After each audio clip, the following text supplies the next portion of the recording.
Let's go. Let's rock. Jimmy Juice Podcast, man. Let's go, let's go. Figgy, best in the world, that's what he do, know what I'm talking about. Ryan Rockett, born and raised in the H-Town, Houston, Texas. Know what I'm saying? Let's go.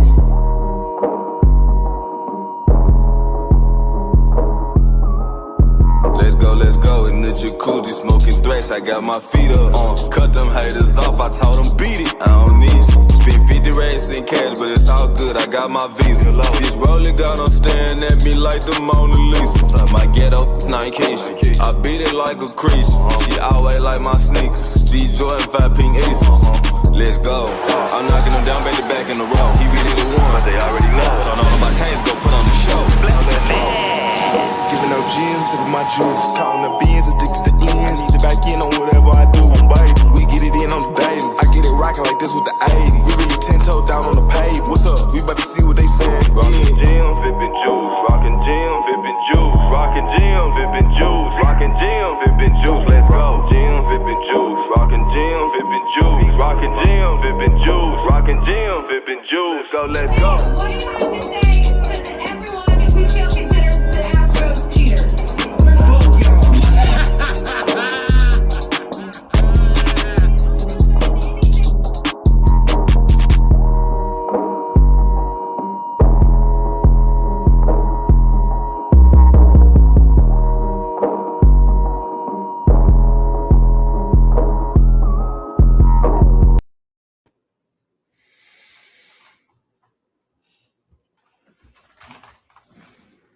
You're muted, man. Don't hear any drops.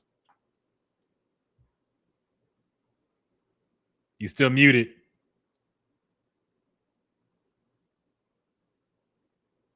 Uh-oh. I can't hear you, man. You're muted, I think, on your...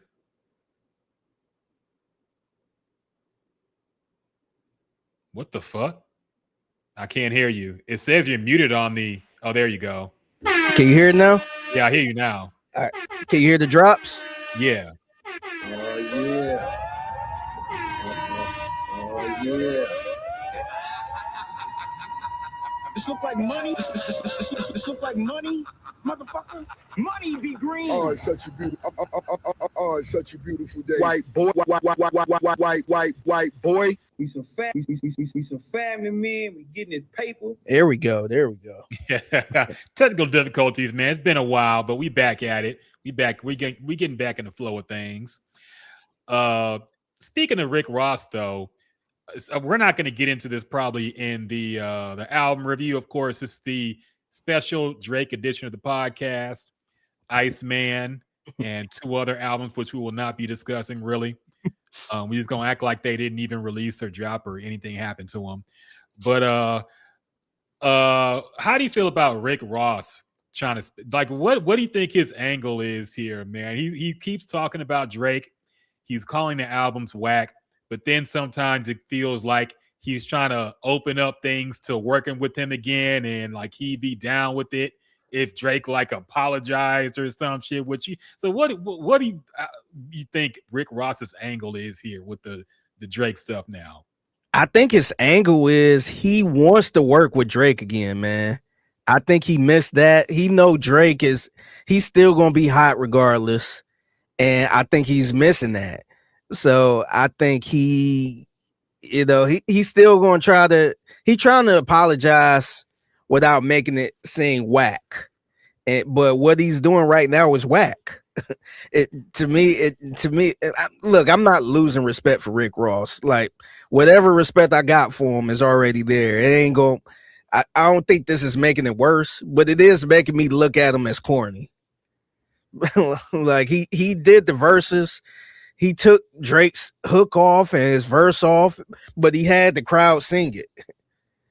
So I'm just like, man, what are you doing, man? Just move on from it, or be a bigger man. I would respect it if he pulled not really a J. Cole, but if he went out there and said, you know what, I thought about it, and just my spirit that I don't want to be a hateful person, and let me apologize. He ain't never gonna do that. but he's trying to make it seem so cool, like he ain't gonna be mad at him as long as he apologized, but still shitting on the album and all that. I don't know what he's doing, man. It's making him look kind of corny. Yeah, I agree, and I do think that was like the biggest casualty of the beefs is the fact that Drake and Rick Ross aren't going to work together anymore. Because Yeah. even if Future and Drake didn't work together, I would be like, okay, I think we got peak Future and Drake. I don't think anything's going to top that album they dropped. Yeah. But Rick Ross and Drake had a lot of good songs, and I still think they had more they could make that would be good. Like every song they dropped was good, man. So it is unfortunate that they're not going to work together anymore, but I do think that ship has sailed. And I think Rick Ross is making himself look very silly, constantly talking about Drake and posting about Drake. Hey, man, move on. It's over now. You ain't got to chime in no more. Yeah, he's looking desperate. It looked desperate, like, hey, I wouldn't mind working for him. And then in the same breath, oh, the album's trash. It's kind of clowning. So he looked like a desperate as ex-boyfriend or something, or ex-girlfriend. Yeah, basically. And he's kind of going outside, but yeah, hey, it's not Rick Ross Day. This is Drake ICEMAN Day.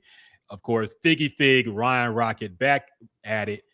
Jim the Juice podcast going to break down this album, but let's not go into it immediately. Let's kind of set the table and talk about some other things we usually talk about. Yeah, first, before we get started, got to tell you happy belated birthday, man. Yeah. I know it's been a couple weeks and we've been off, but happy belated birthday. I hope you had a good one, man. Thank you. I appreciate that. Yeah, 39, man. One more year till I'm officially. Yeah, it's over. Yeah, it's over. Now you can use that Drake line. He said, "Almost 40, dog." I'm fighting age or whatever he said. Yeah, I don't know what he's talking about. I'm battling age. I think it's funny because Drake is like the 40-year-old who's trying to be 20 again. And I'm like the 40-year-old who's just, I'm kicking back, dog. It's over now, man. Yeah. There's certain shit I'm just not going to do no more. And I realize my time has passed. Yeah. But Drake is that dude who's going to keep acting like he's, or thinking that he's 20.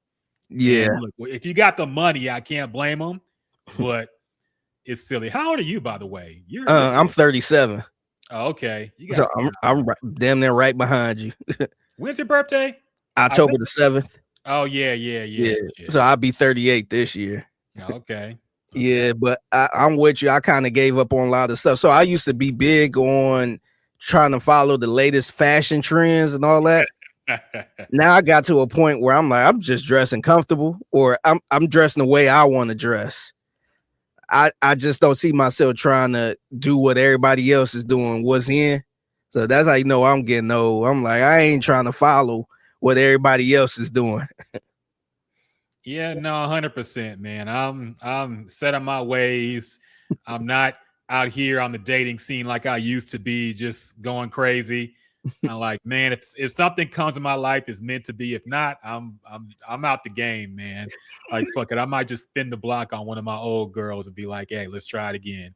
Yeah. I'm not certain things I just don't feel like going through anymore when you get older, when you get up here. So yeah. Are the DMs open or? Yeah, I would say they're open, but I don't even be on the thing. That's the funny thing. I'm trying to use social media less and less in general, because I feel like it's kind of affected my mind state, and it fucks you up, man. I haven't been on Instagram in a long time. I don't get on Facebook no more. My main thing is Twitter. That's my drug, but I'm trying to cut it.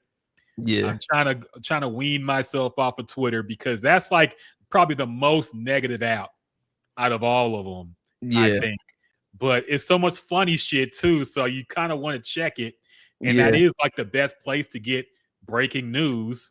But at the same time, it's so much negativity, so much bullshit, so much pointless arguing that I don't want to see the world that way. So I'm trying to cut my social media. So even if I get DMs, I'm probably not going to even see them. Yeah. So I guess I don't even know if women's actually DMing dudes and stuff now. No. I feel like I don't know if anybody. Maybe I'm wrong. Hell, if I know, but I feel like people don't be taking their shots no more on Instagram like that. Like, hey, he look fine. Let me DM him. I don't even. It's a cat and mouse game now. It seems like a lot of people they like a bunch of pictures or stories, and it's just like a game of cat and mouse trying to see who catch who first. Women don't send DMs. What they will do is like a bunch of your pictures and comment with some joking stuff, and then you got to go DM them. Exactly. They will just try to send the hints that they like you or they're interested. Then you got to, which I don't mind, as long as you make it kind of like, but that's the thing too. If any woman talks to me for an extended amount of time that's not my family, I'm assuming you want something. So, or interested in something. Yeah. So, like I'll be taking the wrong things out of everything. Sometimes you ever see, like you're at the gym and you're on a cardio machine like the Stairmaster or treadmill, and you got like a bunch of empty machines. Then like there's this one bad bitch that gets on the machine right next to you. Yeah. I'll be thinking in my head like, Yeah. go ahead and shoot my shot. Why did she really choose this one out of all the ones? Why right next to me? Yeah. So yeah, I'll just be delusional like that because you never know.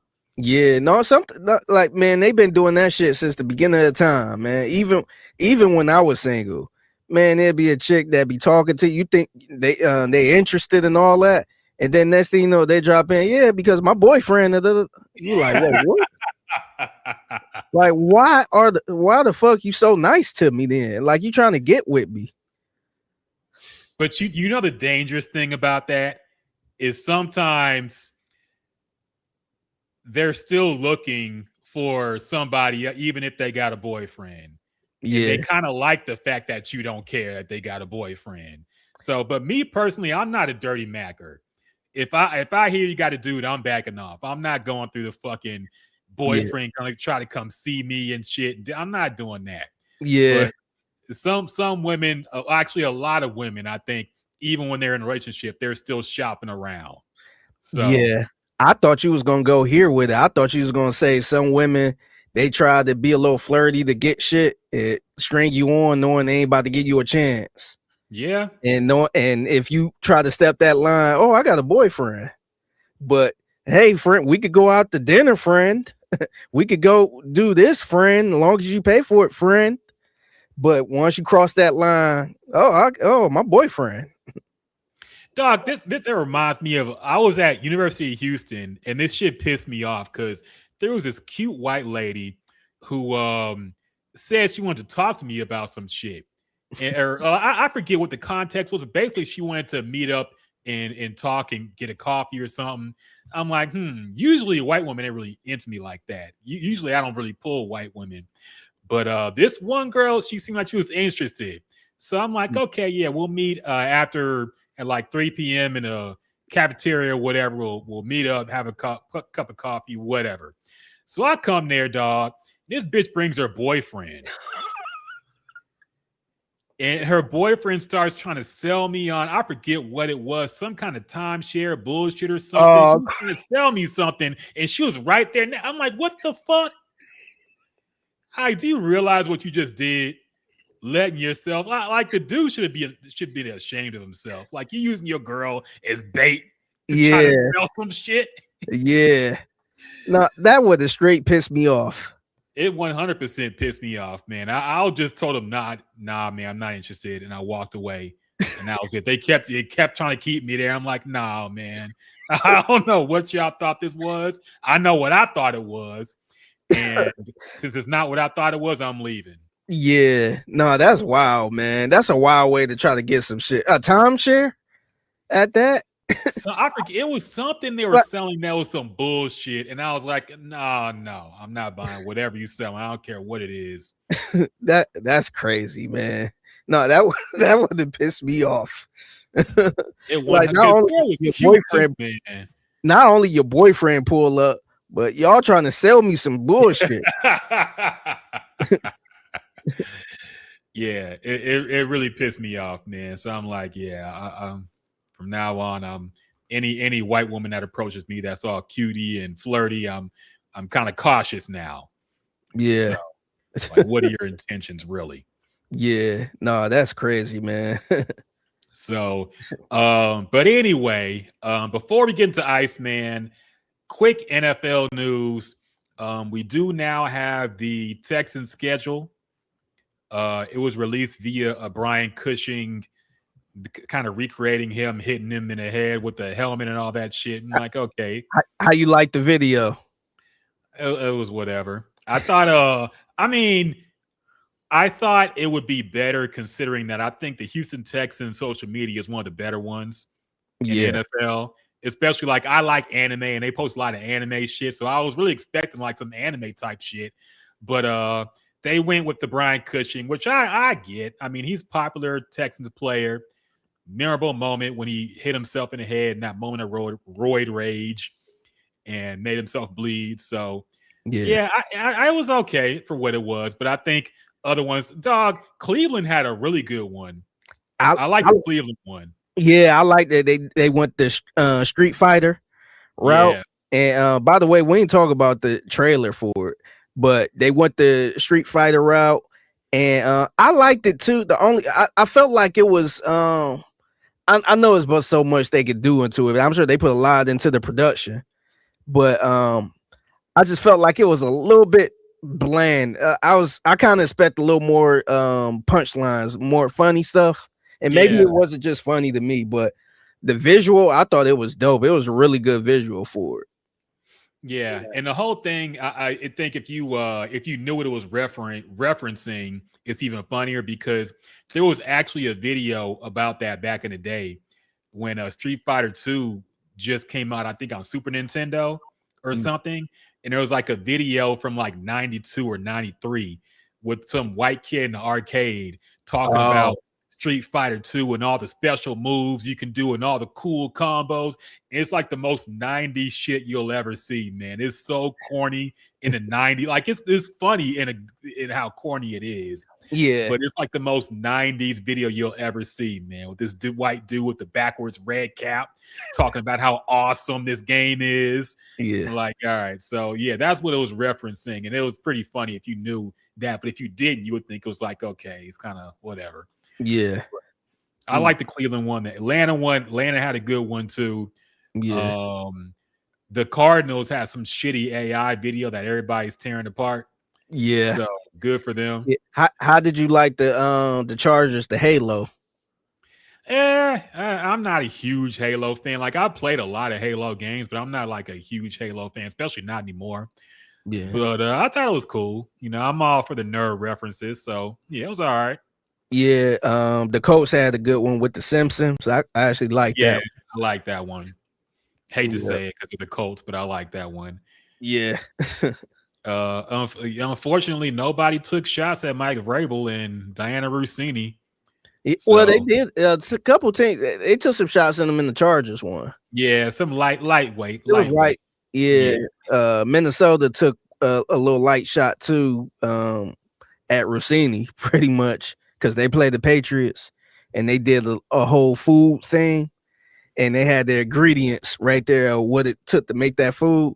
And it said a teaspoon of Rossini juice. Yeah. Yeah. Okay. I thought it was going to be a little more gruesome than that, though. But yeah. But I mean, they probably want to go too far. Yeah. Yeah, I'm sure they were told. I don't think apparently the NFL didn't tell anybody, but I'm sure like the league, the team offices said, okay, don't press it. Maybe. Yeah. But so the videos were cool for what they were, but we do have the Texans schedule. I like the fact that all the primetime games are in the second half of the season. So I'm cool with that. I think they have 4 primetime games, I believe 2 Thursday night, 1 Sunday night, and 1 Monday night. Yeah. Christmas Eve game, which sucks, but at least it ain't Christmas Day, so I'm down with that. Whatever. Yeah. And I think they got 1 primetime game at home, I want to say. Yeah. Yeah, the rest of them on the road. The worst game from a working perspective will, of course, be the 8 a.m. Oh fucking yeah, Jaguars game in London, which I figured was going to happen this year. So I'm not too surprised. yeah, Um, just pissed off. I have to wake up and be out the house by like 5 a.m. Get ready for that shit. And but the good thing is it'll be by noon I'll be done, and I yeah, have like the whole day to myself. So can't yeah, be too mad. yeah. So That's a good thing. You'll be done early. yeah. So yeah, I mean the schedule is what it is. Looking forward to the season, getting ready for some football. So Yeah, and also a quick comment on the Rockets who were still in the playoffs last time we had a podcast. yeah. Uh got beat by the Lakers, who then got swept by the Thunder. So two questions here real quick before we get into music. What do you think is next for the Rockets? Do you think they bring Durant back? Do you think this is going to work? It is kind of crazy how Durant was basically Iron Man in the regular season, only missed 4 games. Then he only played 1 playoff game, was out the rest of them. So, what do you think happens with the Rockets going forward next season? I think they're gonna try to get another star, man. And let me be clear. I don't think they should. I don't think it's. I think the star players they have right now is good enough to compete. But I think the real issue is the coach, man. He's a good coach, but I feel like he don't know anything about offense, or at least good offense. I think that's going to eventually hold the team back. I want them to stay. I want them to sign some more shooters and all that stuff. I think that's probably what they're going to do. But eventually, I think they're going to try to trade for like a Giannis. They probably going to try to trade for somebody else. I think they probably going to look at the trade Shagun. I know they said they wasn't going to do anything like that, but I think they're going to be forced to. So I'm not sure if that's going to work out. I don't know. Maybe that'll get them out of the first round, but I don't think the issue is the players they have. The main players, I think, is the coaching, man. They don't have a good offense. Yeah, and like I said, I think he's a good coach, but I think he's lost his team. I don't think they're really listening to him. And he seems to be saying that out loud, that they're not doing what he's telling them to do. So that means you've lost the locker room. So I think they should go ahead and but I don't know if they will. I know the front office likes him. So who knows if they actually will do that. But yeah, it is funny how the team or the fan base has completely turned on Shagun. He's like the new Jalen Green at this point. Like people are just out on him completely. Yeah, So he was baby Jokic. yeah, people were really big on him, and then got exposed defensively hard in this series, and so who knows what happens going forward. But yeah, Rockets are out. Also, the Lakers are out. So what are your thoughts about LeBron? What do you think he does? Some people are speculating he's actually done. Some people think he will be with another team next year. Some people think he will run it back with the Lakers. What do you think he does next season? I wouldn't be surprised. Just kind of thinking about it, I wouldn't be surprised if he either go to Cleveland. If that don't work out, let's say he don't go to Cleveland, I think he's gonna retire. I think it makes the most sense because he'll be a free agent. And I don't think he'd take a veterans minimum to play on the Lakers and be third option. By the way, he was third option this year. And that's the first time he mentioned it in the press conference. He said that was a bit of an adjustment for him in his career, because he said he never been first or second option before. Or I don't think he said second, but he said he never been third option ever in this life. He been first and second, but not third. So I think if he don't go to Cleveland on the veterans minimum or whatever that is, I think he gonna retire. Yeah. It'll be weird to see LeBron retire when he's still capable of putting up like 20, 30 in a game. I don't know if you've ever seen somebody retire who wasn't injured to the point where they could just needed to go, like Kobe or Jordan or whoever. Yeah. Is why it would be wild to see him retire when he still has stuff left in the tank. Yeah. But at the same time, if he goes, like, unless he goes to OKC or something, I Yeah. don't see how he's gonna ring chase, especially given how open the league is right now, how open the West is right now, kind of. I mean, well, not really. I mean, there's Yeah. good teams, but in general, like, it's a crapshoot to try to ring chase in this era right now, because you never know unless you go to the OKC Thunder, and then who even knows then. So yeah, I don't know how it's gonna work out. Maybe Cleveland with James Harden. I don't know how it's gonna look, but Yeah, we'll see. I think we talked about it earlier, us getting old. I think he's at that age where I don't think he's trying to go to a whole different team. Yeah. I think, I think he'll always go back to Cleveland because, that's where he's from and it kind of makes sense. But I just don't see him going somewhere else like a OKC or I want to go to the Knicks. I don't think he's gonna do anything like that. I think at that point, I mean, ain't nothing else he can do in his career to make his career even better. And I think that the only way he could probably win a championship is in Cleveland, kind of on their coattails a little bit, not to quote Ricky Davis, but or just stay in LA and just play for the love of the game, just play with the son. And maybe compete for a championship. I don't think they're going to get to that point. I think they have to move on from them. But that's probably the only way to, and those places are more convenient than going elsewhere. Yeah, I think it was pretty telling how many stories came out about how LeBron don't fuck with the Lakers and the Lakers don't fuck with LeBron. It really seems like there's some kind of narrative being made here that the breakup is imminent. And they're both kind of tired of each other. Yeah. So I just don't see LeBron coming back to the Lakers. But I also wonder how Cleveland is a good team right now. Yeah. They're battling, but they're not out yet.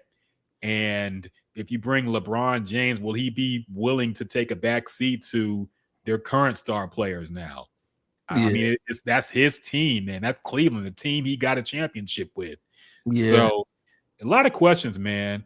So at the same time, do you really retire when you still can go, when you're still one of the best players in the league? So I don't know. Interesting to see. Yeah, yeah. And also, like, to point out, I don't think he had a place where, he just take the veteran minimum for anybody. Yeah. I think he'd probably do it for Cleveland. Maybe and that would be strictly for I don't think he rock with Cleveland that much as far as once I retire, I'm gonna move back and all that type of shit. But this would be strictly off of I want me a nice little retirement tour. Yeah. Yeah. So because the Lakers, I think Laker fans will give him a nice, or they would have gave him a nice standing ovation if he announced that was his last year. But it won't beat what it will feel like in Cleveland. Because the last time when he played there this year, you see how emotional that was. Yeah. So I think it would make more sense to go back there for the minimum because they ain't gonna pay you a lot. They ain't paying. I don't think nobody gonna give them a whole bunch of a big ass contract again. But it would make sense to take the minimum there, so that way you can have your retirement tour, get all your flowers, and then retire. Versus maybe playing for the Lakers.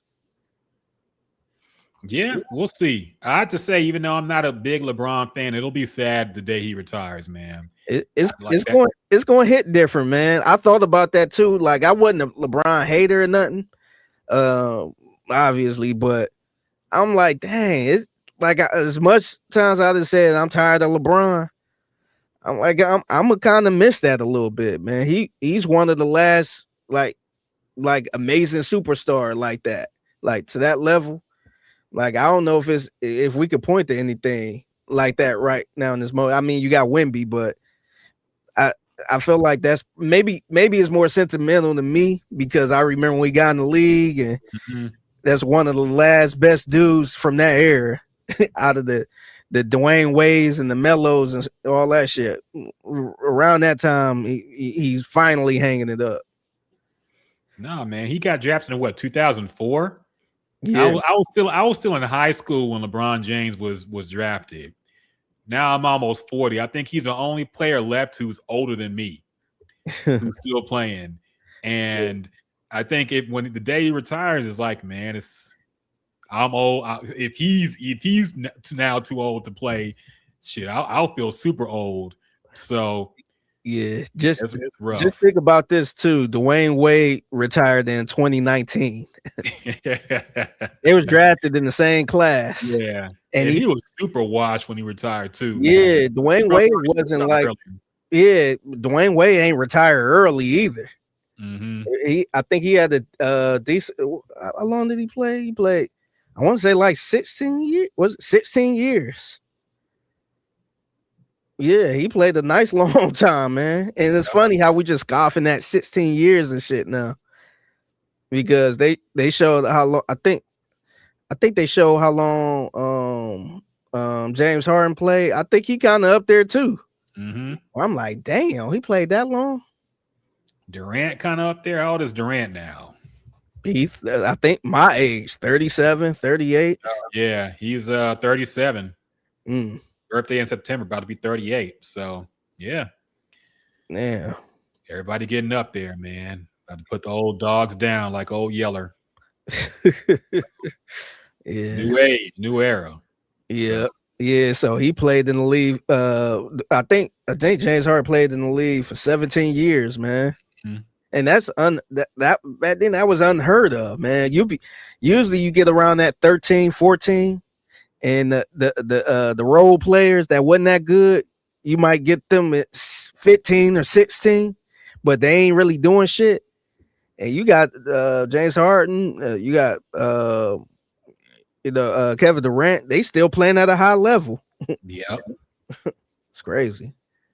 Yeah, it is. But Father Time catches up with us all, man. I think Kevin Durant, with these silly injuries that got him out the playoffs.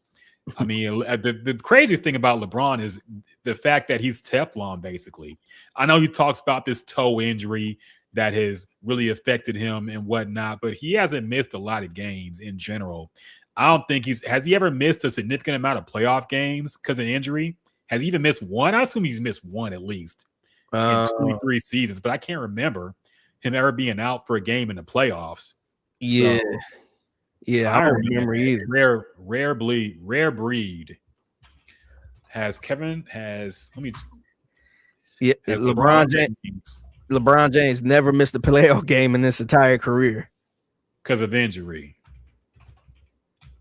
I don't think he did, period. I don't think he got suspended or nothing, but of course not. Yeah, he never missed a game in this entire career. Yeah, that's insane. That's insane. That's one of the rare stats we're not going to see a lot of going forward. So, yeah. So we'll see where LeBron goes, but man, salute to him. Even though I'm not a fan, it's just been crazy to watch his career.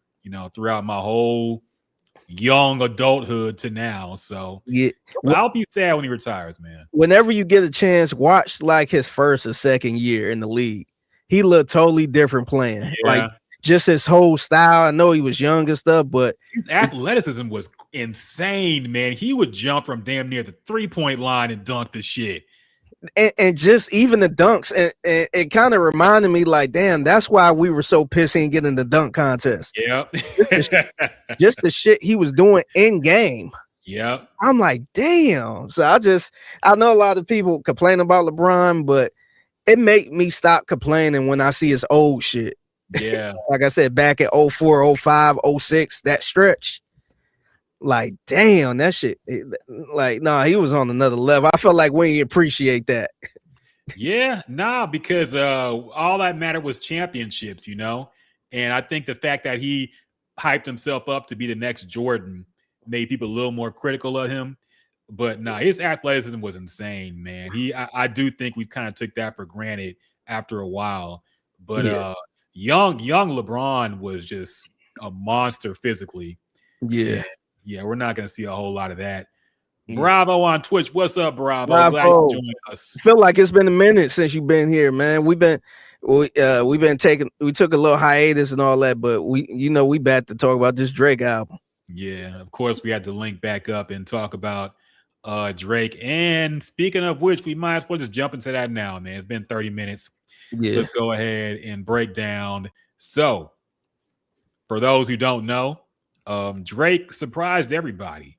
Everybody knew Iceman was coming. He did a whole rollout for it again. And we knew Iceman was dropping May 15th.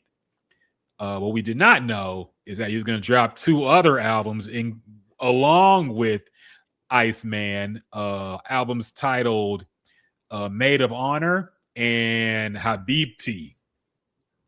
Habibti is the R&B Drake album. Bravo says he's through 2 or 3 so far for Drake. And we're going to mainly talk about Iceman here. Full disclaimer, we're going to mainly talk about Iceman here. I listened to a good deal of Habibti driving home last night, and the production was good, but I think I've made it known how I feel about Drake singing, and nothing has changed. I think he's actually gotten worse in terms of like content and the forced melodies, and it just sounds like sometimes I feel like he just goes in the studio and freestyles a song. I feel like he don't write no hooks. He don't really have an idea of, he just kind of goes in and just does what he feels on the song. And when he's singing and shit. And I'm like, okay. So I'm not gonna talk about that. And the other one, Maid of Honor, I listened to 2 songs and turned that shit off. I don't know what the fuck that is, man. Yeah, if you're a fan of Honestly Nevermind, that's the same type of vibe it is. If you like weird Euro EDM dance music, you're in luck. If you're like a normal human being who likes regular music, you'll hate it. So yeah, listen to that one at your own risk. We warn you. I warn you. It's not. Yeah, it's not it. It's not it. I think that actually soured this whole 3 album thing for me personally. But maybe some people like it. I don't know. Maybe it's gonna be a club hit in whenever he goes on an international tour or whatever. So maybe I'm wrong. Yeah, or you gotta be in Europe to understand it. Yeah, you gotta be in Greece on the yacht. 6 a.m. in Albany or wherever the fuck he is with these fucking songs, man. Bravo said, not gonna lie, one word for this Iceman project is refreshing. Look, now that we're getting to Iceman, I will admit we're gonna break it down track by track, but just real quick, I like the album. I think the album is worth the wait. I enjoyed it a lot, and we finally got an album. Now, look, I was ready for disappointment. I said, he's gonna do the okey doke. We're gonna think it's gonna be a hardcore rapping Drake, and then he's gonna put a bunch of singing songs and R&B and EDM and shit. I'm there. To be honest, I'm glad he split these albums up. Me so too. I can have one that's really good and just trash the rest. So he finally did what we've been waiting for the most part, with the Iceman album. Yeah. And I'm happy that he did that, so I can just ignore everything else and listen to the good stuff. Yeah. What are your quick thoughts about the album first? So overall, I like the album a lot too. I was surprised. And I got to be honest, this was Thursday night when the other some leaks drop. I think the one in Albany, which I think he changed the name of that on his album. When I heard that, I was a little bit worried. I'm like, man, we about to get a whole bunch of the same part 5 type shit all over the album.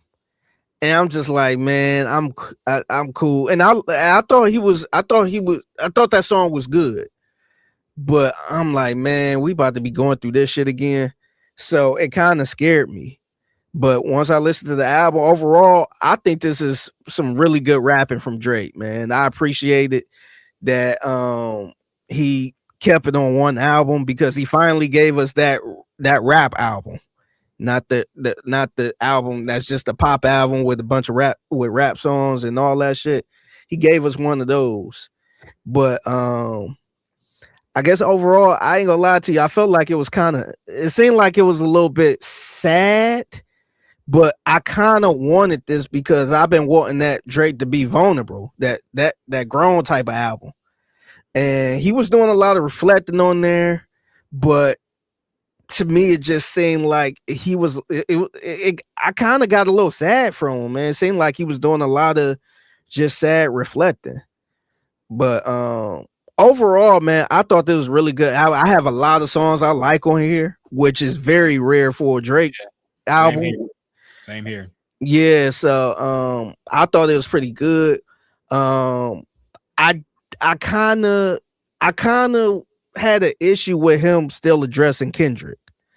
To me, I was kind of over that because I was thinking like, man, this shit was 2 years ago. Like, I don't want to hear your slick bars with that. You could have used that in the Heart 5, the Heart Part 5. But I was totally fine with him shooting at everybody else. So he shot at everybody. Shit, it's still some people I'm seeing on the timeline like, oh, he shot at him too. Mm-hmm. Like, I like that he was shooting at ASAP Rocky. I like he was still shooting at everybody else. Gave Joe Budden some bars. I saw recently he one of the bars in there was about DeMar DeRozan. Yeah. So I'm like, damn. So I do like that part. He kind of came across as I guess the way he was dressing people, he kind of came across as stay over there. Like, I ain't rocking with y'all. Stay on that side. And I kind of like that. So overall, I really like the album, man. I can't criticize it too much. But I thought it was good, man. I like it. Yeah, I think the thing I like about it most is I feel like this was the first album in Drake's entire career that had like a theme throughout the entire album, which is like revenge time. He's on demon time, as he calls her, or whatever it says. Like, it had a theme. It had songs like Make Them Pay, Make Them Remember, Make Them Know. Like, he had a story. He had things he wanted to say on this album, and he had a concept. The album sounds like it was actually sequenced to be listened through from start to finish, and not just a bunch of random songs thrown together. And that's what I've been wanting from Drake, man. Even if you don't like the fact that he's still dissing people and bringing up, look, let's be honest. The beef is the most interesting thing that's happened to Drake since Pusha T beef. Like, really, the only things we care about in his life are the beefs. Yeah. So, by the way, he threw some shots at Pusha T in this too. Yeah. So, and before we get into the track by track breakdown, I've seen a lot of theories as to why Drake dropped 3 albums instead of just ICEMAN. Some people are saying that he was trying to get out of his UMG deal, and we don't know what his contract is, so we don't know if that's what this is or not. We've heard other people say, I don't know, some other ideas, but what are your thoughts? Why do you think Drake didn't just drop ICEMAN and drop 2 other albums on the same day? So my theory is I didn't, I ain't know nothing about this contract situation, but my theory was, I think, and look, I'm not shitting on him, man. I'm gonna praise him as much as I can today. But my theory was, I think he wanted to drop ICEMAN, but he wanted to drop those other songs too, so he can chart and stay on the charts for a little bit. Because as much as I like ICEMAN, I don't know if it's anything on ICEMAN that will stick on the charts for a long time and actually work elsewhere. I think he dropped that for us. I think he's being a little too scary just dropping that album and that's it. It just kind of, that's it for the year. So I think he was a little bit nervous of that. So he dropped some, I didn't know he's gonna drop 3 albums. I thought he was gonna maybe drop another one just for R&B, because I kept hearing the rumors about the double disc too, double 2-side type of album. So I thought it was gonna be one for the hip hop heads, the other one for the girls. And the one, a lot of their songs for the ladies and the R&B, I think those stay on the charts a little more. So that was kind of my theory. I thought he was just being a bitch by not just dropping the full hip hop album. But I don't know. I think the trying to get out of the deal, that kind of, I guess I could see why he dropped 3 albums. But to me, I don't know if that's the real reason. I don't think just getting out the deal like that would be that easy. I thought they worked something out, but I didn't. I refuse to believe that somebody dropping those 3 albums like that and he totally free. So I don't know if he do that. So yeah, but yeah, I mean, if that was all it took, you would think any artist who wanted to get out their deal would just drop some bullshit and immediately be out their deal. Yeah. I think it's more complicated than that. So, like I said, we don't know his contracts. We don't know what his obligations are to the label. Mm-hmm. So we just don't know. People are just assuming that to be true. But I agree with your thought. I do think he just wanted to fill up the charts, and the R&B stuff he knows is going to place on different. He wants to be on stuff other than just hip hop charts, obviously, and he knows he's going against pop acts that are still on the charts. So I think he felt he had to do something. And also, my conspiracy theory is that he did this just in case Kendrick dropped something by surprise. Because he did this when Drake dropped Family Matters. An hour later, not even an hour, like 30 minutes later, it was Beat the Grams. Yeah. So I think just in case Kendrick dropped something, he wanted to make sure Kendrick would not chart or chart low compared to all this shit he dropped at the same time. Yeah. So I think maybe that was like a little precaution as well, just in case Kendrick wanted to do a Jay-Z Nas type thing and drop at the same time. So yeah. No, that makes sense. So let's go into it. You said you did you rated the tracks out of 10 for everything on ICEMAN, and I went ahead and followed suit. I made some notes too. All right. So let's start with the intro, man. Usually Drake kills the intros, and I don't think this one was any different. Make Them Cry. What were your thoughts on the intro? So real quick before the intro, I do like the album cover, man. I thought this was a solid album cover. It seemed like he was leaning into the whole MJ thing. So I like I like the album cover, and I never like his album covers. I thought this was fine. This one, I thought, like you said earlier, I felt like it fit the theme. So I like the album cover. For the intro, which is Make Them Cry, I thought this was probably the most vulnerable Drake song I ever heard, or at least heard in a long time. I like the song a lot. I felt like he addressed a lot in this. He mentioned, he battling his dad, battling cancer. He mentioned pretty much mentioned how people kept talking about battle, and he said he battling other things in life. He mentioned how he almost 40 and he's battling, I guess, getting old.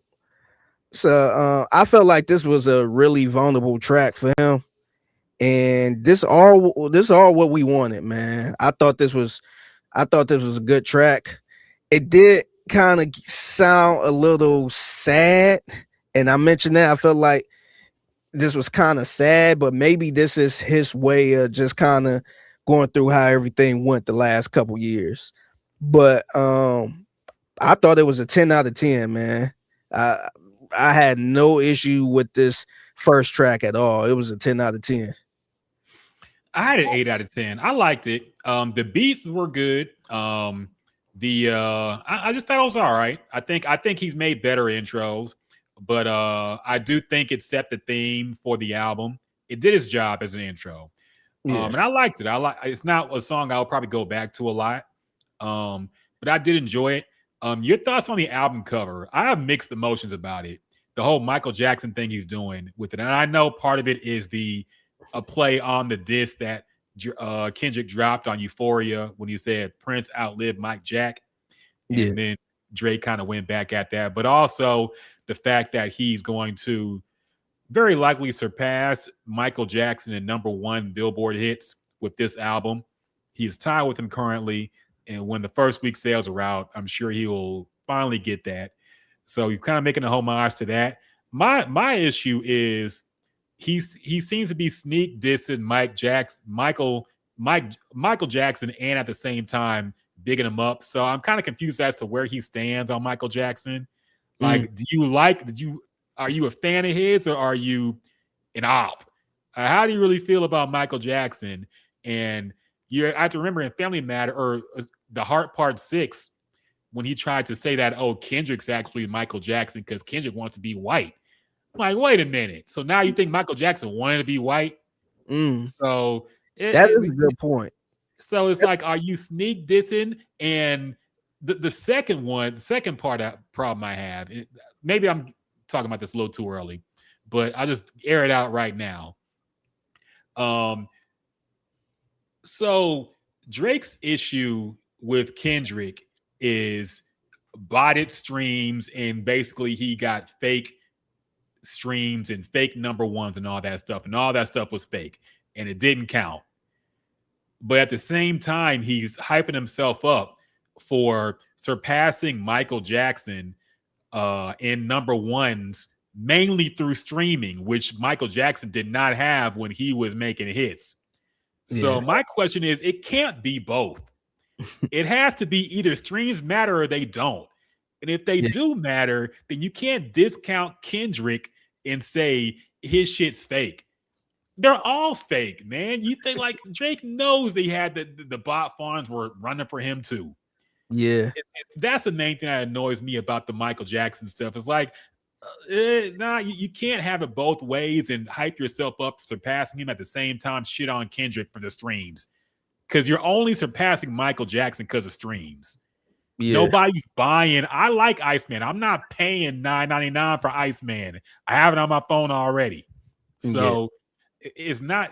It can't be both ways. But that's just my issue with it. But I think the cover is pretty cold. I had no issue with it. Just the way he's kind of approaching the Michael Jackson thing is bothering me. I don't like. It seems kind of shisty. Yeah. No, I can see that. So, but yeah. Anyway, back to the track list. I did like the intro. What about Dust? How you feel about that song? Second song on ICEMAN. So Dust, I almost skipped this song. The intro is terrible. Yeah, I almost skipped this song. I'm like, oh, and at that point, mind you, when I heard that part, I'm like, man, it's about to be a whole bunch of rap, R&B, rap song, R&B. I thought it was gonna be one of those, a typical Drake album. I'm like, oh man. So I just had my finger on the skip button, and all of a sudden the beat, the beats changed. Yeah, super hard. Hard, man. That shit was hard. And honestly, and actually, I heard the song first when I saw the video, because they dropped the video on this ICEMAN stream or whatever it was, and I'm thinking like, man, it's just a girl song, and then it kicked in. I'm like, damn, this shit kind of hard. So I like that song a lot. I thought the video is really kind of made the song sound even more fire.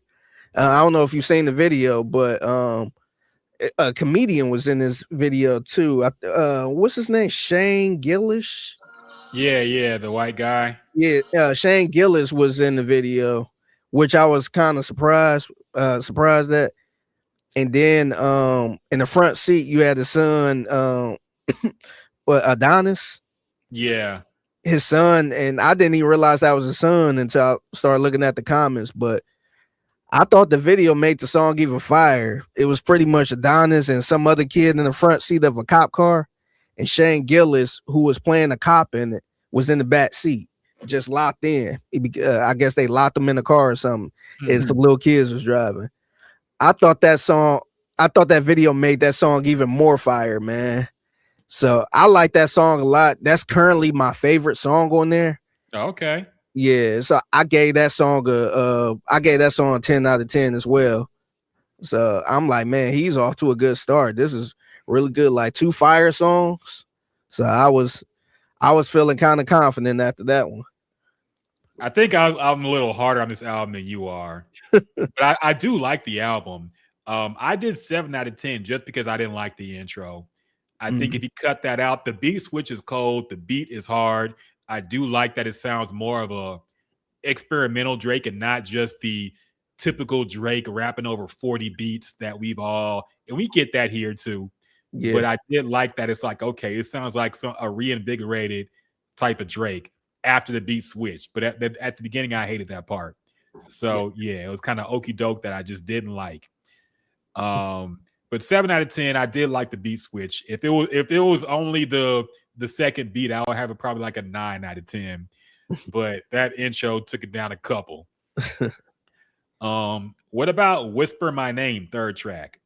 Yeah, that one I had a 5 out of 10 on that one. Oh, sheesh.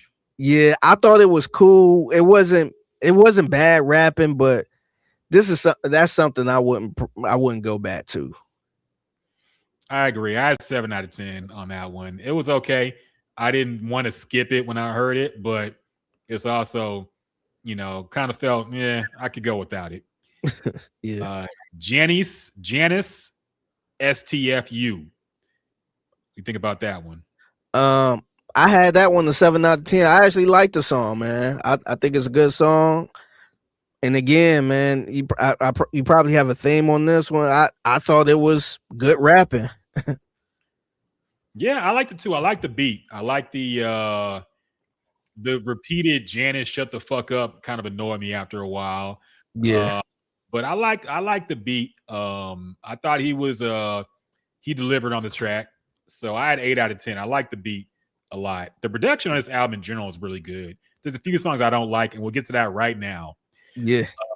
Ran to Atlanta with Future. The big surprise of the album, I guess, is Future is back linked up with Drake. And now to rewind, we actually predicted this on this podcast when Family Matters came out. I knew after I heard what he had to say about Future, who, by the way, kicked this whole thing off with this album.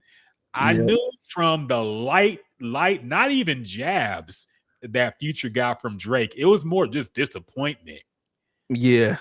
I knew from the way he addressed Future that he was going to try to amend that relationship.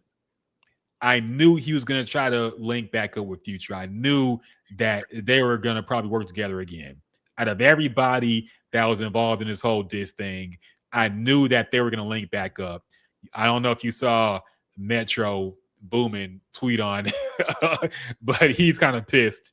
He said something like he sees through the fake love. Yeah, And I did see. I know what he's talking about. I saw that. I had no idea what he's talking about. Yeah, probably about this, that Future don't link back up. And also this song has a lady by the name of Molly Santana. And sidebar, I don't know who this is, another industry plant, obviously. But this whole Santana shit, we had to stop. Because when I first saw this, I was like, I thought it was like Saucy Santana. But then I had to look and say, oh, that's the gay guy. Bravo. You said it perfectly. They are too cold together. However, this song was kind of mid. This song was awful to me. I did not like it at all. And I was like, for the big Future Drake reunion, they could have done way better than this. You had beats that Future would have fit on this album better than this. I don't know what this was. I don't know this Molly Santana shit. There's too many rappers named Santana, by the way. Only one I acknowledge is Jules. Everybody else is a fake Santana. Maybe Alfredo Santana, RIP. But there's no more Santanas I recognize. Yeah.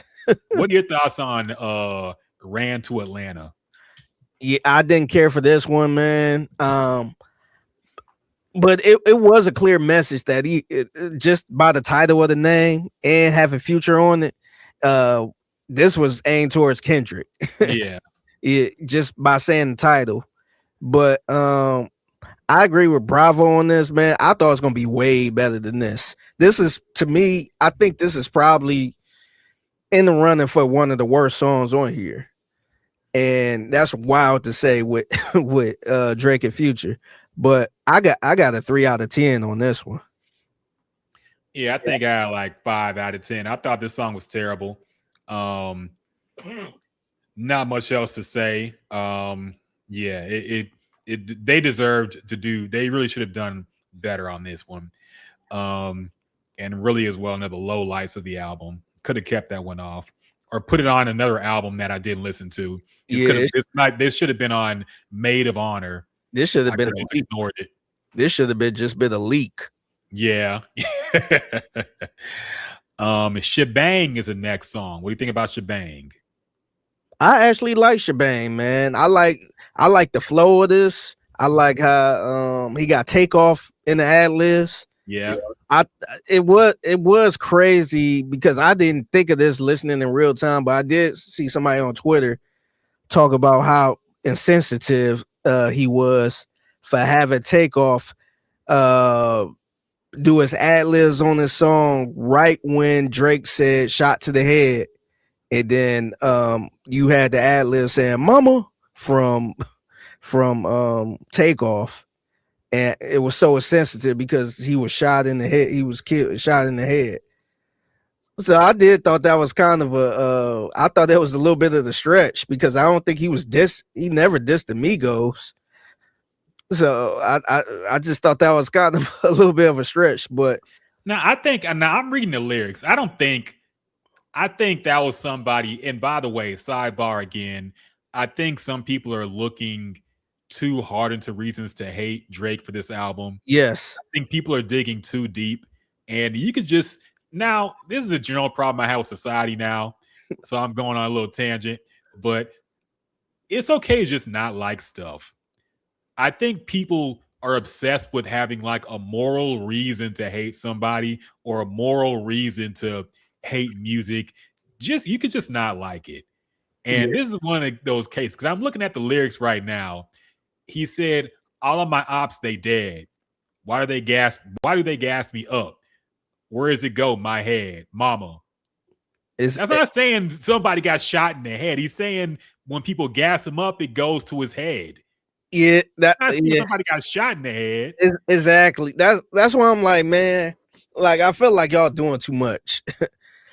And no, like you said, society, it did get to everybody because now it's like you can never I'm tired of seeing people tweet this too, by the way, but you see people keep saying, "Oh, you can listen to all 3 albums and like them all, right?" And I'm like, it was a time where that was the case. Even if you didn't like somebody because of they beefing with somebody, you're still, it wasn't this aggressive. It was just like no, I like Jay-Z better. Or, oh, no, I like Nas, but it was nothing like Stanish. But no, I think you're right, man. I think people just looking for some reason to hate and be overreacted to it. But anyway. Go ahead. Oh, go ahead.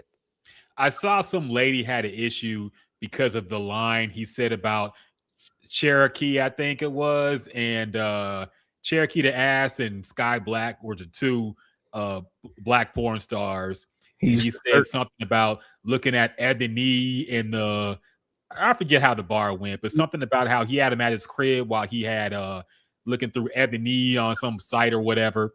And some kind of little clever punchline he was trying, but some lady got mad and said, "See, this is how he fetishizes black women." And just thinks of them like, come on, man. All right. Yeah, but it was stupid. But anyway, to the track 6, Shebang, I like that he had Takeoff on the song.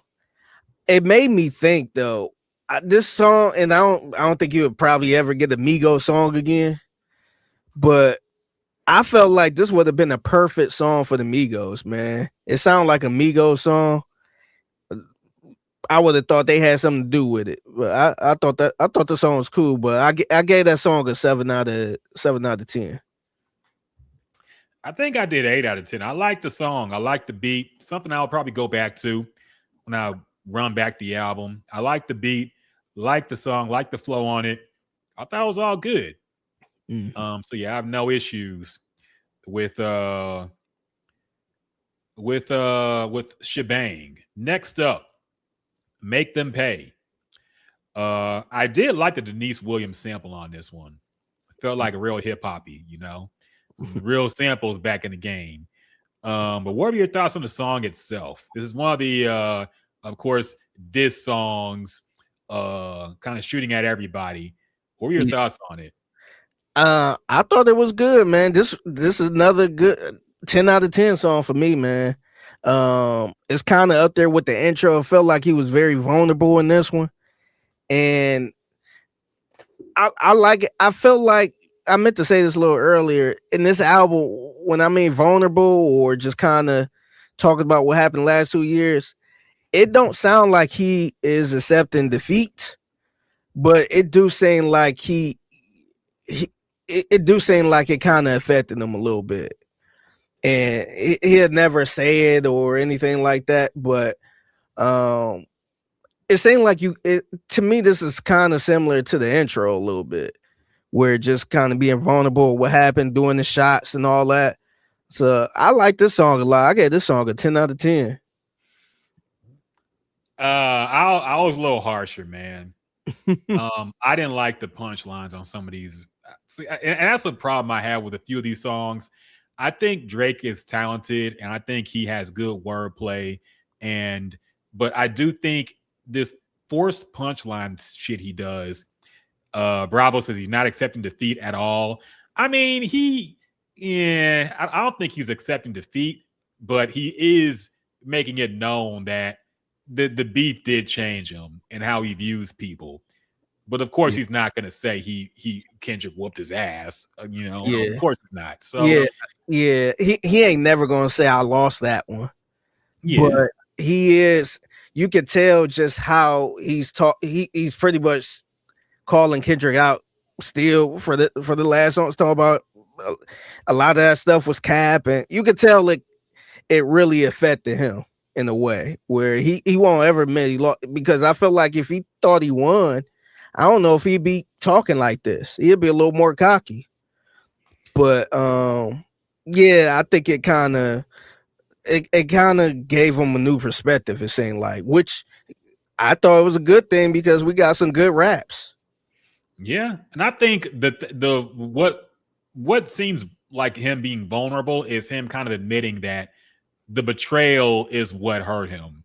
Now he's not going to say he cried in his room or anything, but he makes it known that in this song he talks about J. Cole. This is a song where he kind of threw shots at J. Cole. Let me go ahead and find it. He said, where is it? It's Philly Eagles. Oh yeah, he said, you niggas run and talk to Hov for a second opinion. Me, I stood 10 T's and accepted the mission because I'd much rather death than submission. How can you press the ignition and let some memories of the past affect your decision? I love you because of the history, but if we being real, I can never forgive you. And you never called me back, but destiny's written for real. Fuck a big three anyway. There was too many chefs in the kitchen. It was a mess to begin with. So, and then he talked about how 100 million streams vanish from Kendrick as well. Again, with the stream shit. So here we go. But yeah, so he finally addressed the whole J. Cole thing, and he basically said that, we ain't cool no more. Yeah. And I guess he's fair to feel that way. But at the same time, somebody pointed out on Twitter, it is kind of weird that Drake patched it up with Future, but he's like, fuck J. Cole. And J. Cole didn't really do anything besides mention the big three and mention Kendrick. Yeah. he really didn't do anything to start the beef. And yes, it was corny that he stepped in and then stepped out, but I think I don't know. I think it was kind of unwarranted for Drake to kind of go at J. Cole like that, but I think it's fair for him to feel that way, I guess. But you know what? Thinking about it, it kind of makes sense because he kind of did the same thing. And I can't remember what song this was, but remember he was kind of calling out DJ Khaled. And I don't think DJ Khaled did anything to anybody. Yeah, I don't know what that was about. Yeah, I think because remember it started early. Remember DJ Khaled tweeted or post something talk about I got a Drake song, and then that shit immediately got shut down. Yeah. Like look, DJ Khaled don't really talk negative about anybody, so I'm not sure if he's doing anything behind the scenes otherwise. But I think Drake was really upset, and this ain't got to be right, but I think he was upset with J. Cole not standing by his side on this.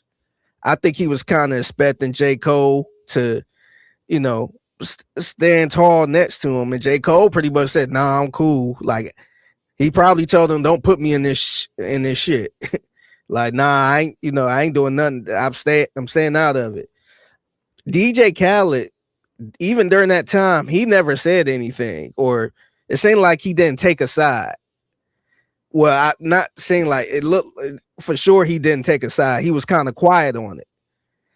I think that type of stuff really bothered Drake.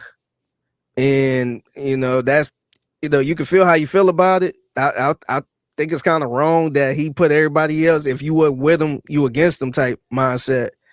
But it seemed like the only person that really stood with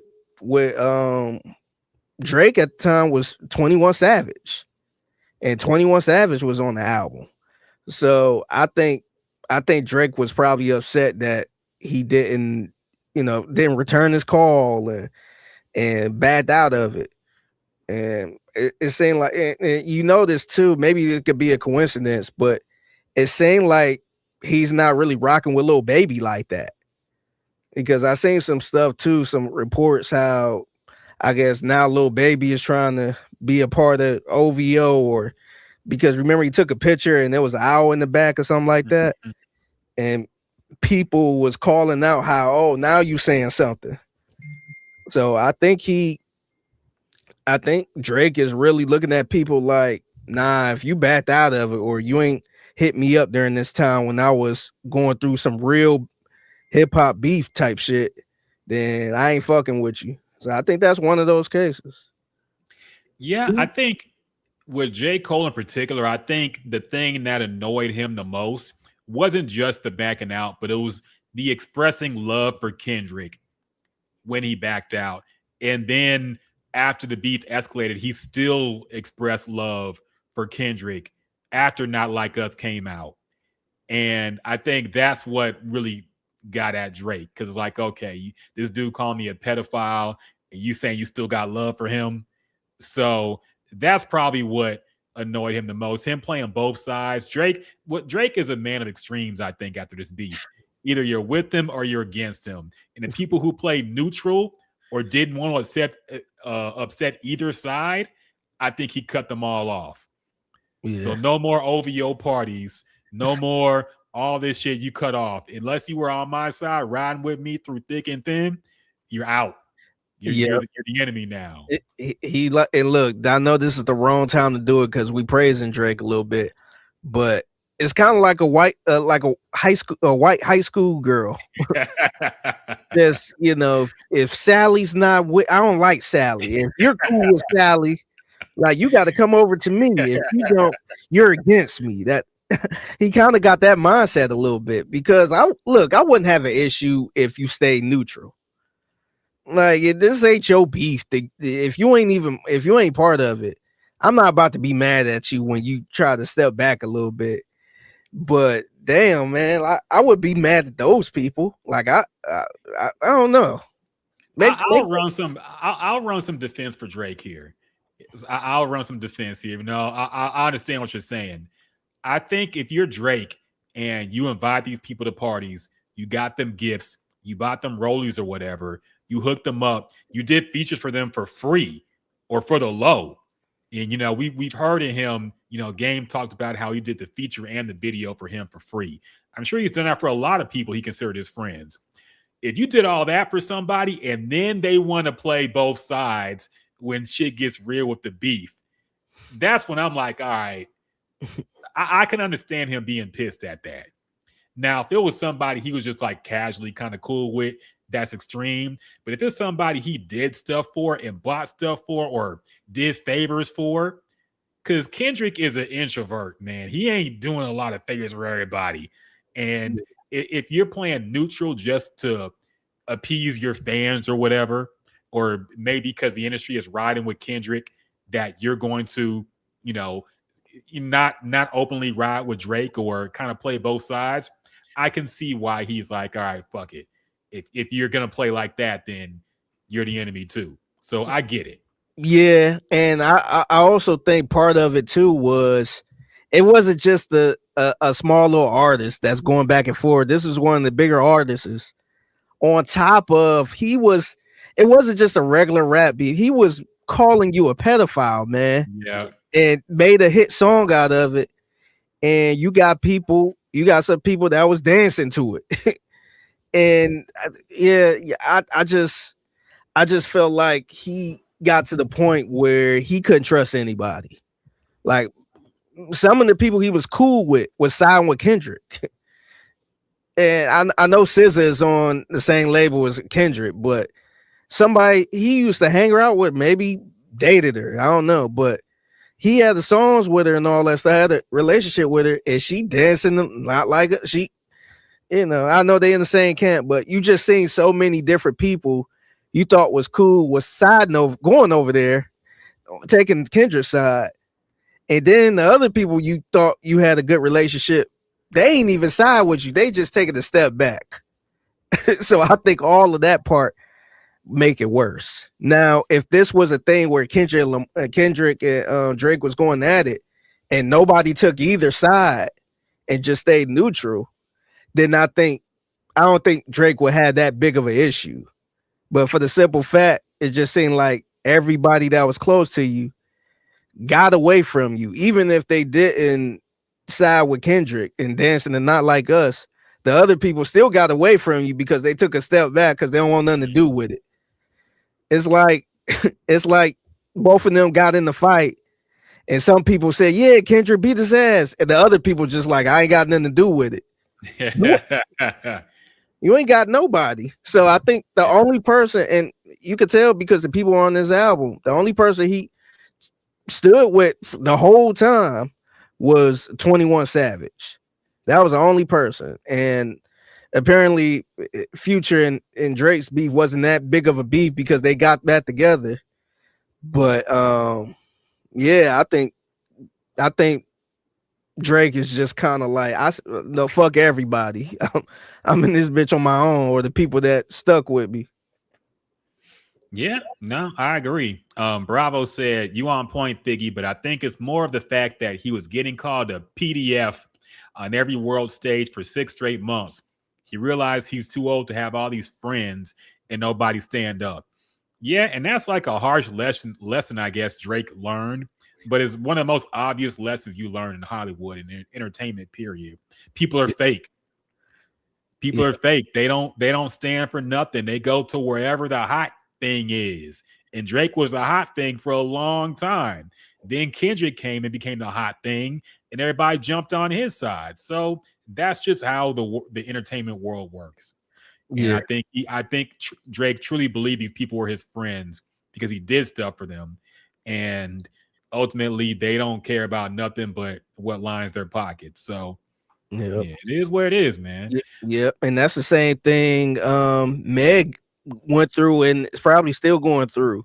Remember when she was the hot thing and everything was cool, and once the Tory shit happened, it seemed like everybody disappeared or sided with Tory. And I could tell, I don't know her personally, but you could tell that she was really going through it because she really thought these people was her friends. Mm-hmm. And mind you, a few years ago, she had lost her mom, and just, you know, she didn't really have anybody in the industry like that. It seemed like the industry just kind of ate her alive a little bit, showed their true colors, where she had this fan base and people that she was just the flavor of the month. And then when that situation happened, now everybody ain't rocking with you and everybody supporting Tory, all that stuff. I think she kind of, you know, saw what happened and how everybody ain't her friend. Yeah, that's just how the game works. But back to the song and my problems with it, man. These punchlines, some of them I just did not like. I gotta replay and see what you think about them too, man. Because some of this shit, okay, he said, and I face the way they paint me, but it hurts just like the Philly Eagles. Jalen Hurts, get it? Jalen Hurts hurts. It hurts just like another one. A couple lines, like one line later, actually. Don't be surprised. You see the whole YM in CA just like the Village People. Yeah. Like this is the corny shit he should have left in 2009. All right. The whole YM and CA like the Village People. Yeah. And see, this the thing too, man. I got her. Grocery bag. This shit like this, we need to lead that in like 2010, man. Yeah. See, I think honestly, I hate to say it, I think this is his style. And maybe I'm not sure, just people just I guess so much Drake fans, but I see people online bringing up some of these lines like this, like, man, that was fire. Wherever you go, I go, Slavia, or whatever, whatever the fucking country said. I feel like everybody pumped these words up like they said. I'm like, man, that wasn't that great of a bar. Like, this is so fucking obvious. They try to make it say like it was a Jay-Z bar or some shit. And I think that's kind of who he is, man. But the thing, I don't think there's songs where he doesn't do this. And I think there's songs on this album he doesn't do this. And he's actually sounds a lot better to me. I think he's good at wordplay. I think he's good at the flows, but it's like he's trying too hard to impress people with these punchlines. And I don't think he needs it. This is something that was big in, like I said, early Drake career. The whole YM camp was doing this shit. Nicki Minaj, Lil Wayne, Mac Main, everybody in Young Money was doing this gutta. And Drake, they were doing these corny ass punchlines. And it's like he's still doing this. All this, like, this is one of the worst ones, I think. I rack up a tab in Chanel because I do buy everything like I'm Middle Eastern. What song is this? This is Make 'Em Pay. This is the one you gave like a 9 out of 10. But see, I gave him a 9 out of 10. Like, I wasn't really focused on that type of stuff. I felt like I'm just fucking with you, man. Oh no, you good. No, I just felt like this was similar to the first song, to the intro, because I felt like he was just being very reflective in this. So that's one of the reasons why I gave it a high score, because that's what I've been looking for Drake, man. Everybody kept talking about we need a grown Drake type of song. Why he keep making songs for girls in the clubs and all that shit? He keep talking about this childish shit. So I think that's what I liked about the song. But you right. Look, I'm not saying you wrong. I think he always gonna have that type of stuff. But I still like this song, man. I got some more on here, man. They envy me like Nevada. That's a stretch. All right, but okay. This one. Dog, I was Aiden Ross with the streams before Aiden Ross had ever streamed. That was the one that was going around, people saying it was fire. That's like one of the most basic things you could say, man. All right, I get it. I was Aiden Ross before Aiden Ross. Get it, Rick Ross? Like, that was very basic, man. But I think that was actually less bad than the Dubai everything like I'm Middle Eastern. That's one of the cornier ones I've heard. in recent years. Bravo said he for sure does this on purpose. Only explanation is he's just having fun because he's not serious. I get it. Like this, I know this is what he does. I think people expect it. I think people, and also he probably does it to run up social media stuff, you know, because these are like quotables people point out, like you said on Twitter, to say, "Oh, this hard." You get what he meant here. He said Dubai, and it's like a country. Okay, so like I get that's his thing, and he probably does it for, you know, to run up social media comments and all that stuff. But it's getting a little played out to me, and these were some corny lines. It kind of ruined a good song for me, man, because I was cringing too much. But it's still, you know, he did his thing with the flow and everything. But the punchlines I could do with that. I don't think he needs to do it. I know he don't need to do it, but he just does it because I think the fans expect it after all these years. He just got it aiding Ross. Yeah, aiding Rick Ross before Aiden Ross, the controversial streamer, had ever streamed. So yeah, very, very clever, Drake. Moving on with the album, we have a lot to cover, so we're probably going to go a little faster now. Yeah. Burning Bridges. How you feel about that one? I gave that one. I actually like that one a lot too, man. Maybe they caught me on a good day. I gave this one a 9 out of 10. I like that he was real smooth with it. I think this was the one he was dissing ASAP Rocky in, saying your baby mama ain't post your shit or whatever. Yeah. Whatever. I thought he was kind of having fun with this. He was real smooth with it. I like this one, man. I felt like he just having fun dissing people now at this point. So I think he was kind of clowning ASAP Rocky a little bit. I think this is the one where he said got bodied by a singing nigga or something. Yeah. I had no issue with this one, man. I thought it was cool. I like the concept of it. I gave this one a 6 out of 10, man. I didn't like it. I thought it was a singing ass song on a hip hop ass album. He could have done without this one. I didn't like the beat. I didn't like the beat at all. I thought it was I didn't like it, man. I could have gone without this one. Next up, National Treasure. Now, this song actually leaked a while ago. I actually had heard it a few months ago.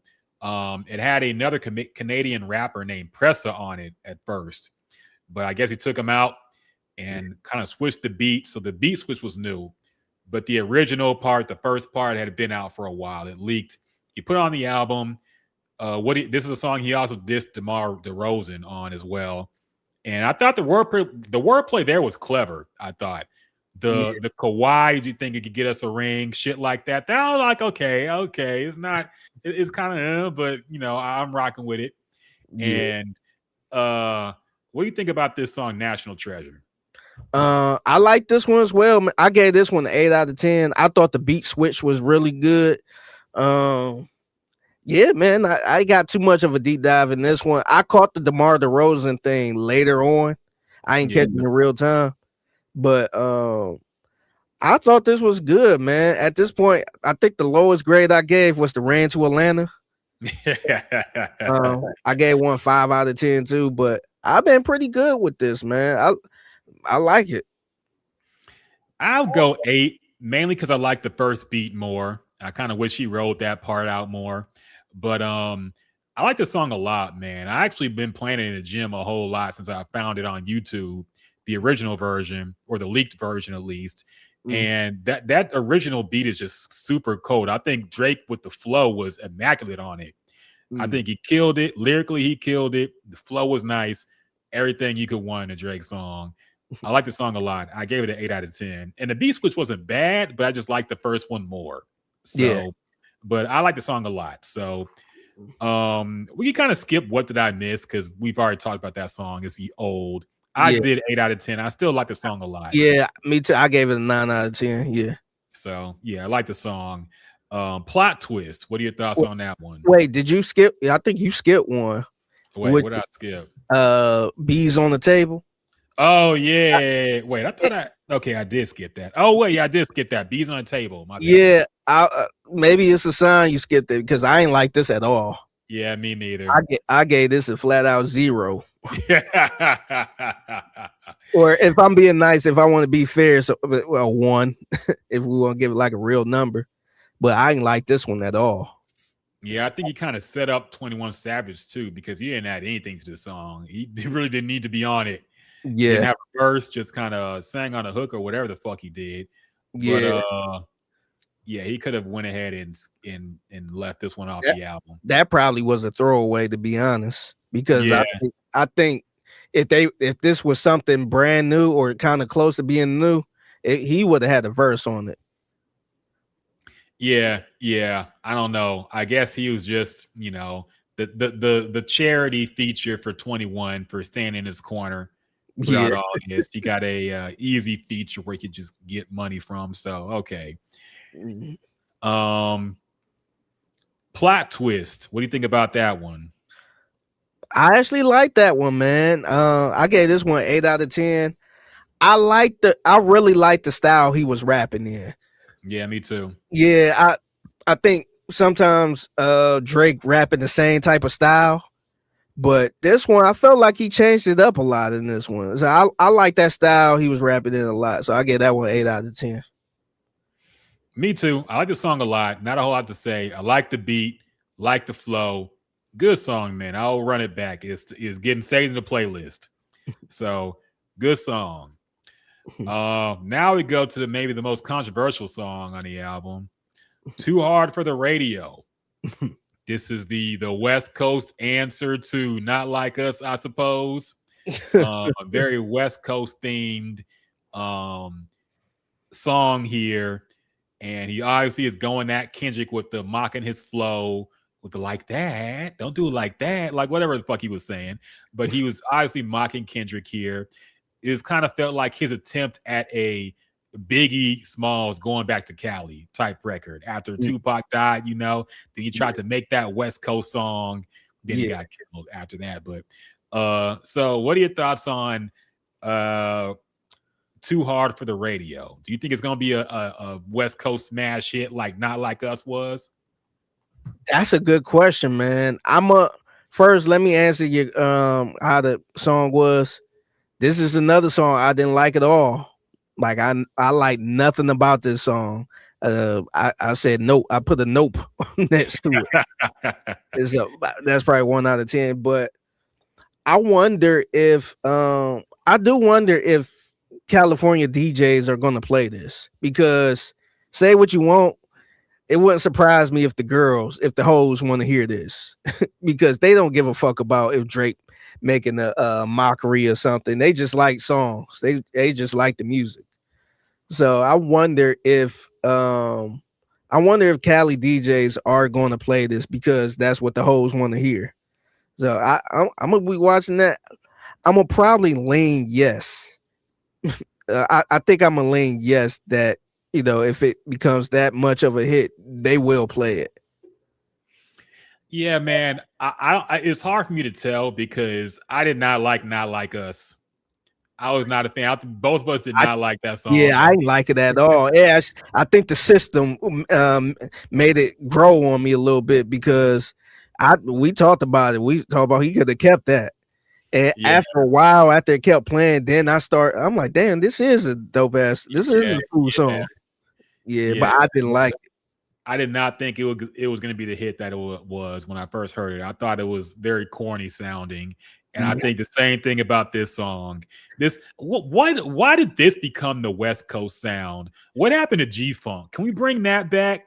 What the fuck happened to the Chronic type shit, Dr. Dre production, DJ Quick? How did this become the West Coast sound? It sounds shitty to me, man. Maybe I'm just too old. I think of West Coast. I think of G-Funk type shit, not this. Yeah, it's awful, man. I never did like it, and I told you on this show, the DJ Mustard, which I think Drake dissed in this album too. I never did like DJ Mustard. I never liked the sound. It's maybe one song I will probably like. It's probably a popular song. I don't even know what it is at the moment, but it's his sound. Every one of his songs is just. I just hate it, man. I just never understood the hype from it. And I know salute to the people in the Bay Area. I know they pissed off at this, but I just never liked that sound, man. It's the same sound E40 had towards the end. I just never liked that sound, man. No, I agree wholeheartedly, man. So I did not like this song. I think I gave it a 5 out of 10. I did not like it at all. I do wonder if it's gonna be a hit because I can't tell with these things anymore with this West Coast shit. So maybe people will bump it. I don't know. But for me, yeah, it was very try hard to me. Like he had to prove he could outdo Kendrick here with the West Coast bounce or some shit. So it seemed a little too try hard for me. But so the next track is one that actually came out a few days before. I think it was originally called 1 a.m. in Albany. Yeah. But he changed the title to Make Them Remember. This is another song that had a lot of shots. I gotta look up exactly what he said. Oh yeah, I have it here. Shots at basically Dr. Dre apparently, which I thought kind of came out of nowhere. Yeah, I wonder what's that about. I'm sure that's a. You know what? I think I might have answered my question. I think that was because he was on that stage at Not Like Us. Yeah, probably. Yeah, that's probably what it was. So he threw that. He should be in jail or some shit. That's probably what it was. Yeah, several shots. Also more shots at Kendrick, called him Muggsy Bogues and some other shit. Also, he questioned if people want to see him fail because of his Jewish roots and not see him on top of the mountain. Y'all want to not see me? Yes, is this shit I'm talking about, man. This is the type of shit I'm talking about that gets super corny to me. Like, this shit was fine in 2009, 2010, Young Money era. I don't want to hear in 2026, man. I'm tired of these fucking punchlines, dog. I can't take it no more. But do you feel like this is the Drake people like, though? That's the thing. Yeah, maybe that's the shit that everybody keep talking about, man. Yeah, those the bars that everybody tweet out and says, "See, man, see, he the greatest to ever do it." That's those. I'll be seeing no bars like that. It feels like McDonald's punchlines, man. Like McDonald's bars. Like I know Drake is capable of doing more clever wordplay than this, but to your point, I think he just does it because of people want it. And it's like fast food bars, something that anybody can understand. Even if you don't listen to rap, you can get what he's saying and get the cleverness of it, I guess. But yeah. I mean, when you listen to rap for real, you want more out of your lyrics. You want more out of the wordplay, the punchlines, and the bars. It's like the most basic shit you can do. But yeah, I get he has to, I guess, feed the crowd. But what are your thoughts on this song in particular, man? Make Them Remember. So I gave this one 5 out of 10. To me, this sound like just the last 5 or the last few the timestamp Drake songs. Mm-hmm. To me, it sounds exactly like the last one he did, and that one sounded like the last one that came out before that one. To me, this was just a typical timestamp Drake song. And this is the song that almost got me a little worried about the album. I'm like, what you say? Said same here. Yeah. So I didn't like this one. To me, honestly, this one seemed like the sequel to The Heart Part 5. Like I thought this was better than The Heart Part 5, but to me it was kind of right there. This is one he took shots at LeBron James. This is one he took a couple shots at a few people in this one, but I thought it was cool. It was just, this is the Drake that everybody keeps saying he keep making the same shit. So I kind of looked at it like that one. Yeah, he also this is the one he took shots at Khaled too. Think Joe Budden. Yeah, Joe Budden, which I thought was a pretty funny one, honestly. Yeah. Talking about sleepwalking naked. Yeah. What are your thoughts about the whole LeBron thing, man? Are you kind of surprised that he went full on fuck LeBron with this album? I think he kind of danced around it before, but now it's out in the open. He said you used to switching teams, you ain't no real nigga. So I feel like he actually laid the gauntlet down and said, nah, fuck LeBron. What are your thoughts about that? I think look, I think he's kind of laying the law down. He's kind of, I think he's, like I said earlier with the whole J. Cole thing and him just saying fuck everybody. I think LeBron, I meant to add LeBron to that list because we talked about it on this podcast how maybe something behind the scenes happened and LeBron was doing this or Drake was doing that. The more I think about it, especially coming from this, I feel like nothing bad really happened behind the scene. I feel like LeBron was just invited. LeBron is a music person in general.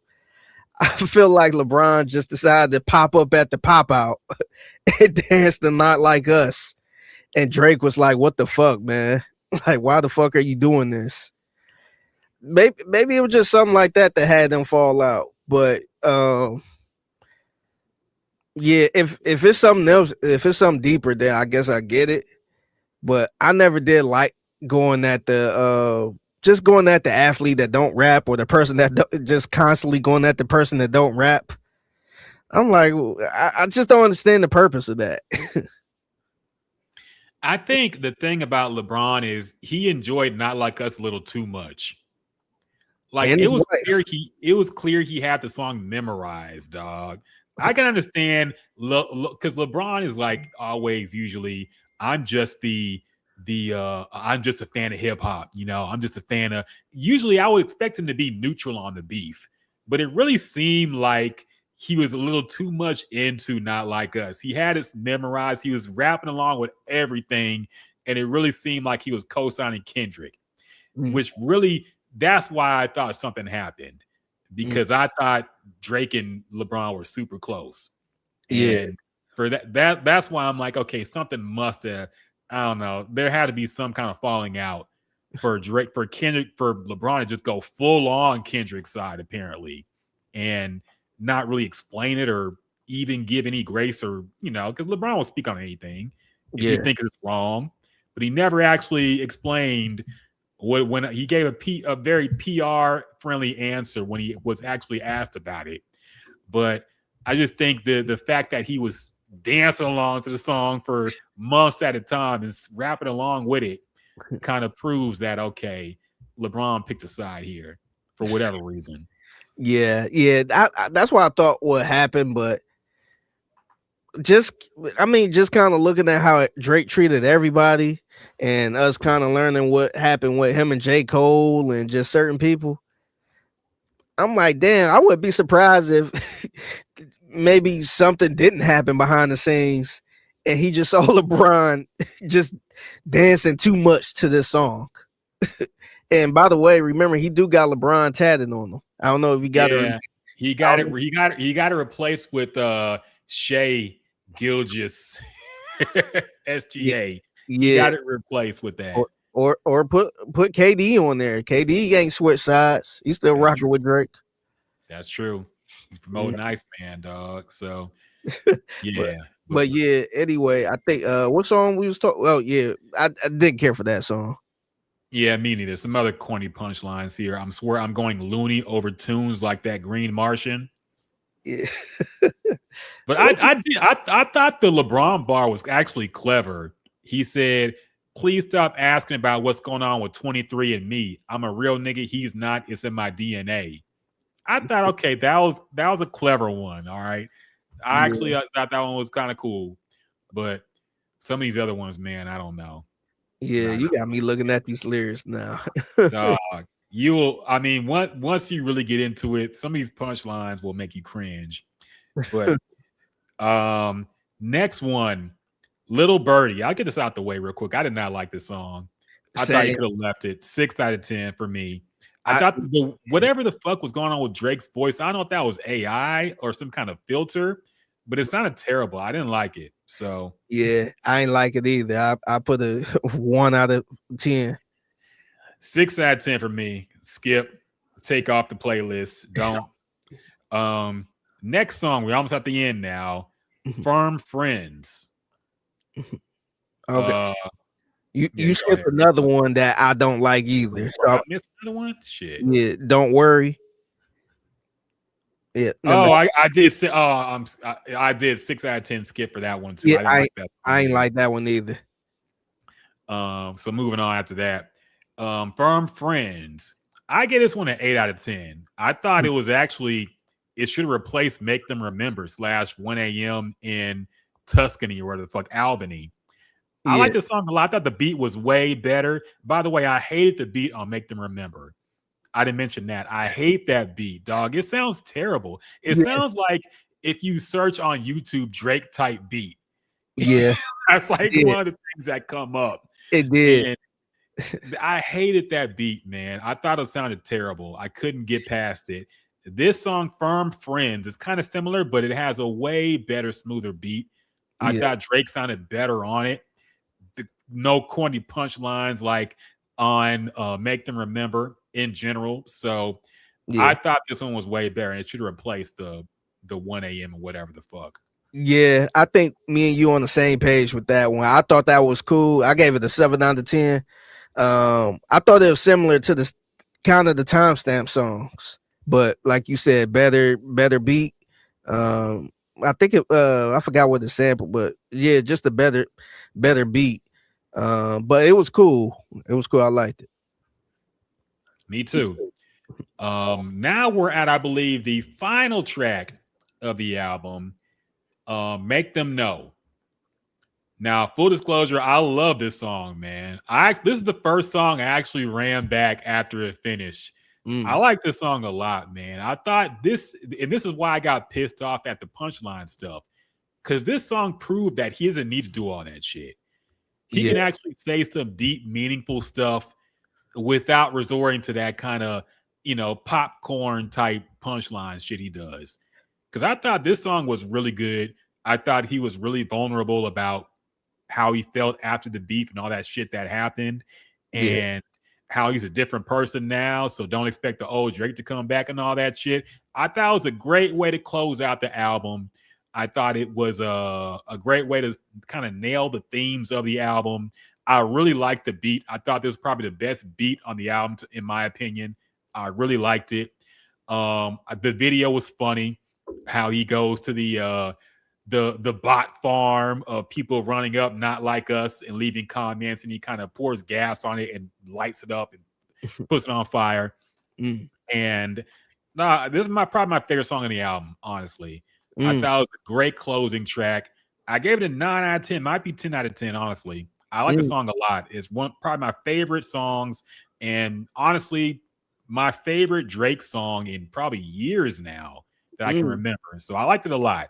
Okay. Yeah, I liked it too. I'm on the same page with you on this one. I gave it a 9 out of 10. I like it a lot, but like I said earlier, I feel it sounds super sad. Like I know you kind of put it perfectly, how you just the best way to close out the album, but it kind of made me look at the whole album as, damn, he's not really being cocky in this album. And I don't know if it would have been right for him to be cocky in this album, but to me, it seemed like this is probably the closest to a 444 album we're gonna get from him. And he didn't get too personal. He got personal enough, but I feel like this is the closest he gonna get to having that vulnerable album. And I'm glad he did it with dropping 3 other albums that sound totally different. That way it won't be all mixed in and not really, sync what's right. But to me, I agree with you, man. I thought this was a really good vulnerable song, man. I said vulnerable a couple times during this podcast, and I felt like he did some of them songs all throughout the album. So I like it a lot, man. I thought it was some good rapping. I'm not as critical as on the bars like you, but But Now, there was nothing, dog. This is why I got pissed off because there's nothing corny in these. There's some clever bars. I like to replace the R with the I when he said fired and tired and tried. I like the wordplay here. It's clever and it's yeah, not just Instagram caption type shit. So I liked it a lot. yeah, yeah. Yeah, I like this a lot, man. I thought this was a really good album. Um, I I'm glad he did it this way. Like we talked about the three albums. I thought we was gonna get some of everything from all three albums on one album, and you get like 17, 18 songs. And I probably wouldn't have liked it. We probably would have picked out maybe three or four songs we really like, and that's it. But I'm glad he did this album this way. That way you can keep it separate. It won't be a thing where, oh, for all of the dogs, they had 4 good songs on it, but I didn't care for the album. This one, we can actually go to this album and say that was a great album. That was a 9 out of 10 type of album. So I'm glad he finally did one of these albums this way. And I thought it was good. I was really shocked that I was going like a Drake album this much. Me It's too. been a long time since I did that. And even back in the day, I didn't like a Drake album this much. But it's a lot of songs on here I would definitely go back to and put in the rotation. I like it. Yeah. And to go back to make them know, that song sounds like Blueprint 2 to me. I don't know if you got that vibe, but it sounds like Jay-Z Blueprint 2, where he's kind of after the beef, but it's like some of his hardest shit that he put out after the beef, but is too unfortunate that it came so far and the beef is already done. But Yeah. that's kind of the vibe of the whole album kind of sounds like Blueprint 2, not the whole Blueprint 2 album, but the song Blueprint 2. Yeah. Where he's kind of addressing Nas and the beef and everything that came after it, Yeah. and how it doesn't really affect him, but he's still, kind of fucked up about it. So Yeah. I think, yeah, I like the album a lot. I was surprised I liked it this much, honestly. I didn't think he had it in him, honestly. I thought he was kind of, on the way out of rap and just doing whatever people wanted him to do. But I'm happy the beef happened, man. I'm happy he lost it too, because he came back inspired. And look, all I care about is the music. I didn't particularly take sides on the Kendrick and Drake beef. Now, Kendrick obviously won it, and we all can understand that and see that. But me personally, I was happy it happened because we got great music out of it. Then Kendrick dropped a great album. If the beef didn't happen, who knows how long Kendrick would have taken to drop another album? It definitely wouldn't have happened that soon. Yeah, I think that beef inspired everybody. It did. It definitely inspired Kendrick because he got up off the couch. it went outside for that one single, and then put out an album, did a tour, Super Bowl. He definitely got out the house for that. But Drake, to me, I felt like it gave Drake time to sit down a little bit, reflect, and then come back strong with these albums. Even though I don't care for the other two, but it did something to him where he came out hungry.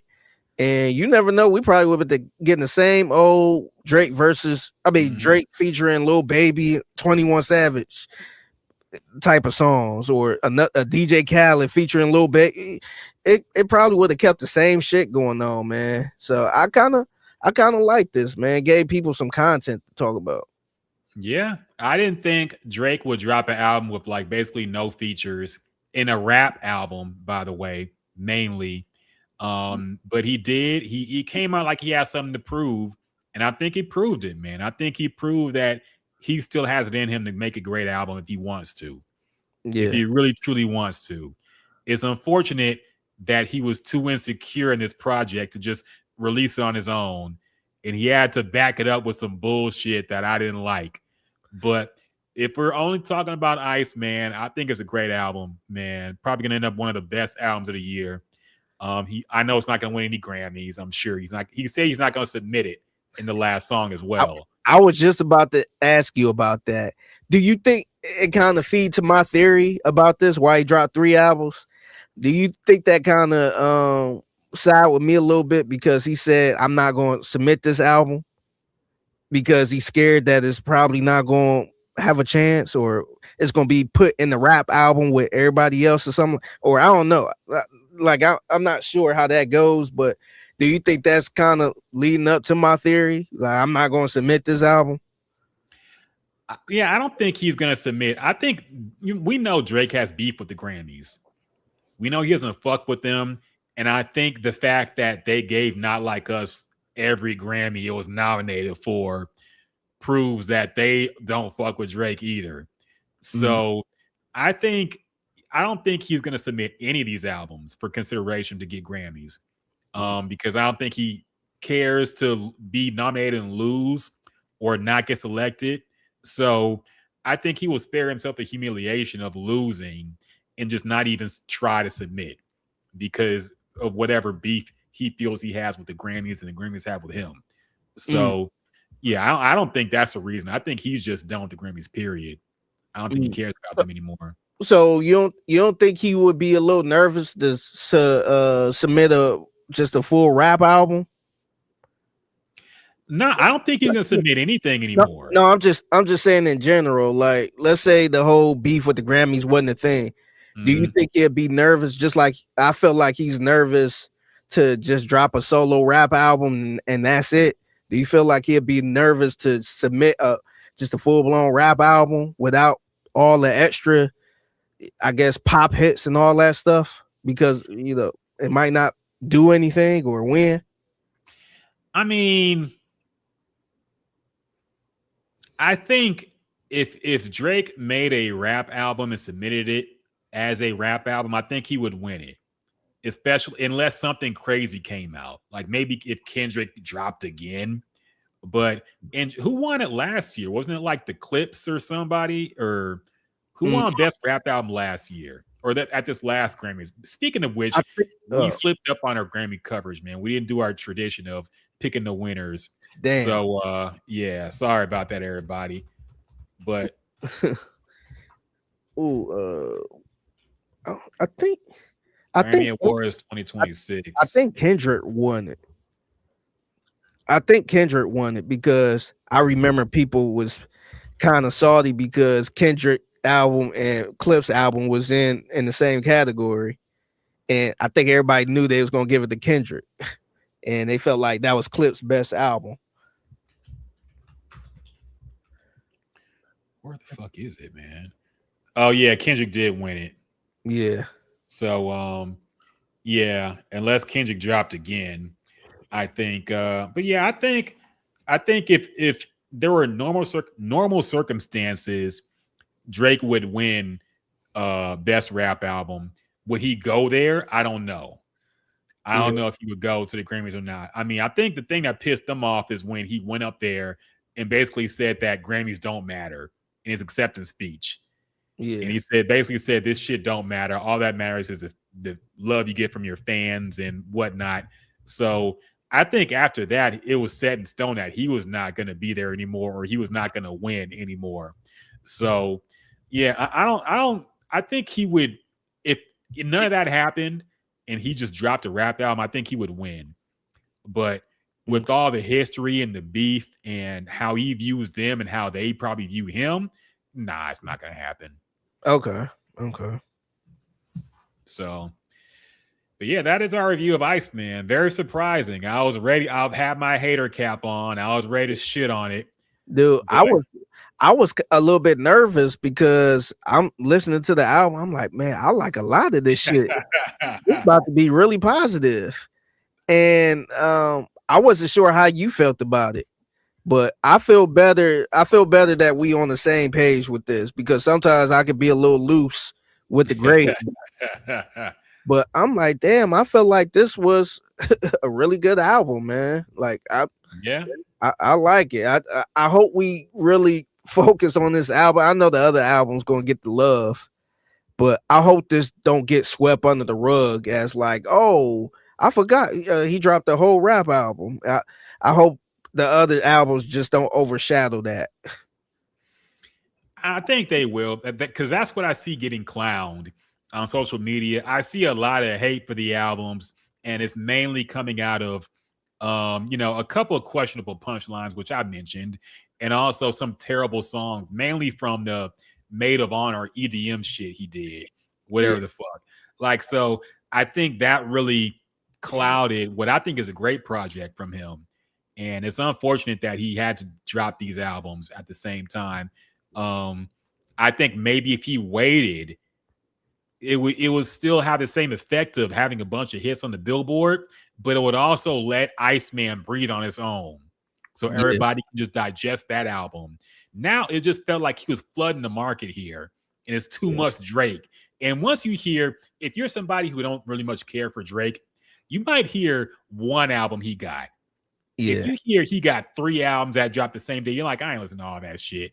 Yeah. So that's what really kills it for me, because I'm like, damn, if you just let this one breathe, you could have really, I think the perception would have been way better on social media, but he didn't. So here we are. Yeah, I wonder why he did it this. I mean, it could lead up to my theory, but I wonder why he ain't consider maybe dropping one album right here and then maybe June dropping another album. Yeah, in July, just kind of dropping the album once a month throughout the summer. I thought that would have been fine, because just like we doing this podcast right now with Drake album, we would have been doing it 3 times. Mm-hmm. We probably would have been disappointed. Yeah. But we would have did at least 3 different podcasts breaking this down, and we see how big of a deal his drops are. So, yeah, I don't know why he didn't do that. Yeah, it's unfortunate, man. And we can speculate all day, but I think it hurt him to drop this much music at the same time. I think it's too much for people to consume in one day or 1 week or whatever, unless you're a Drake super fan. So yeah, it was a little too much for me. But on its own, I think Iceman's a great album. I would put it up there with one of his best, maybe up there with Take Care is tied for number 1 and maybe 1 and 2 at this point. I liked his first album too, Thank Me Later. Everything after that, I like Nothing Was the Same as well. After Views and everything after that was kind of to me. Let me ask you this now. I'm glad you brought this up. So we both like Iceman. When outside of Iceman, when was his last good album to you? Okay, let me look up, because I really got to think about this, man. I'm a rattle the names off that his most recently or his recent albums, kind of going backwards. So you got Iceman.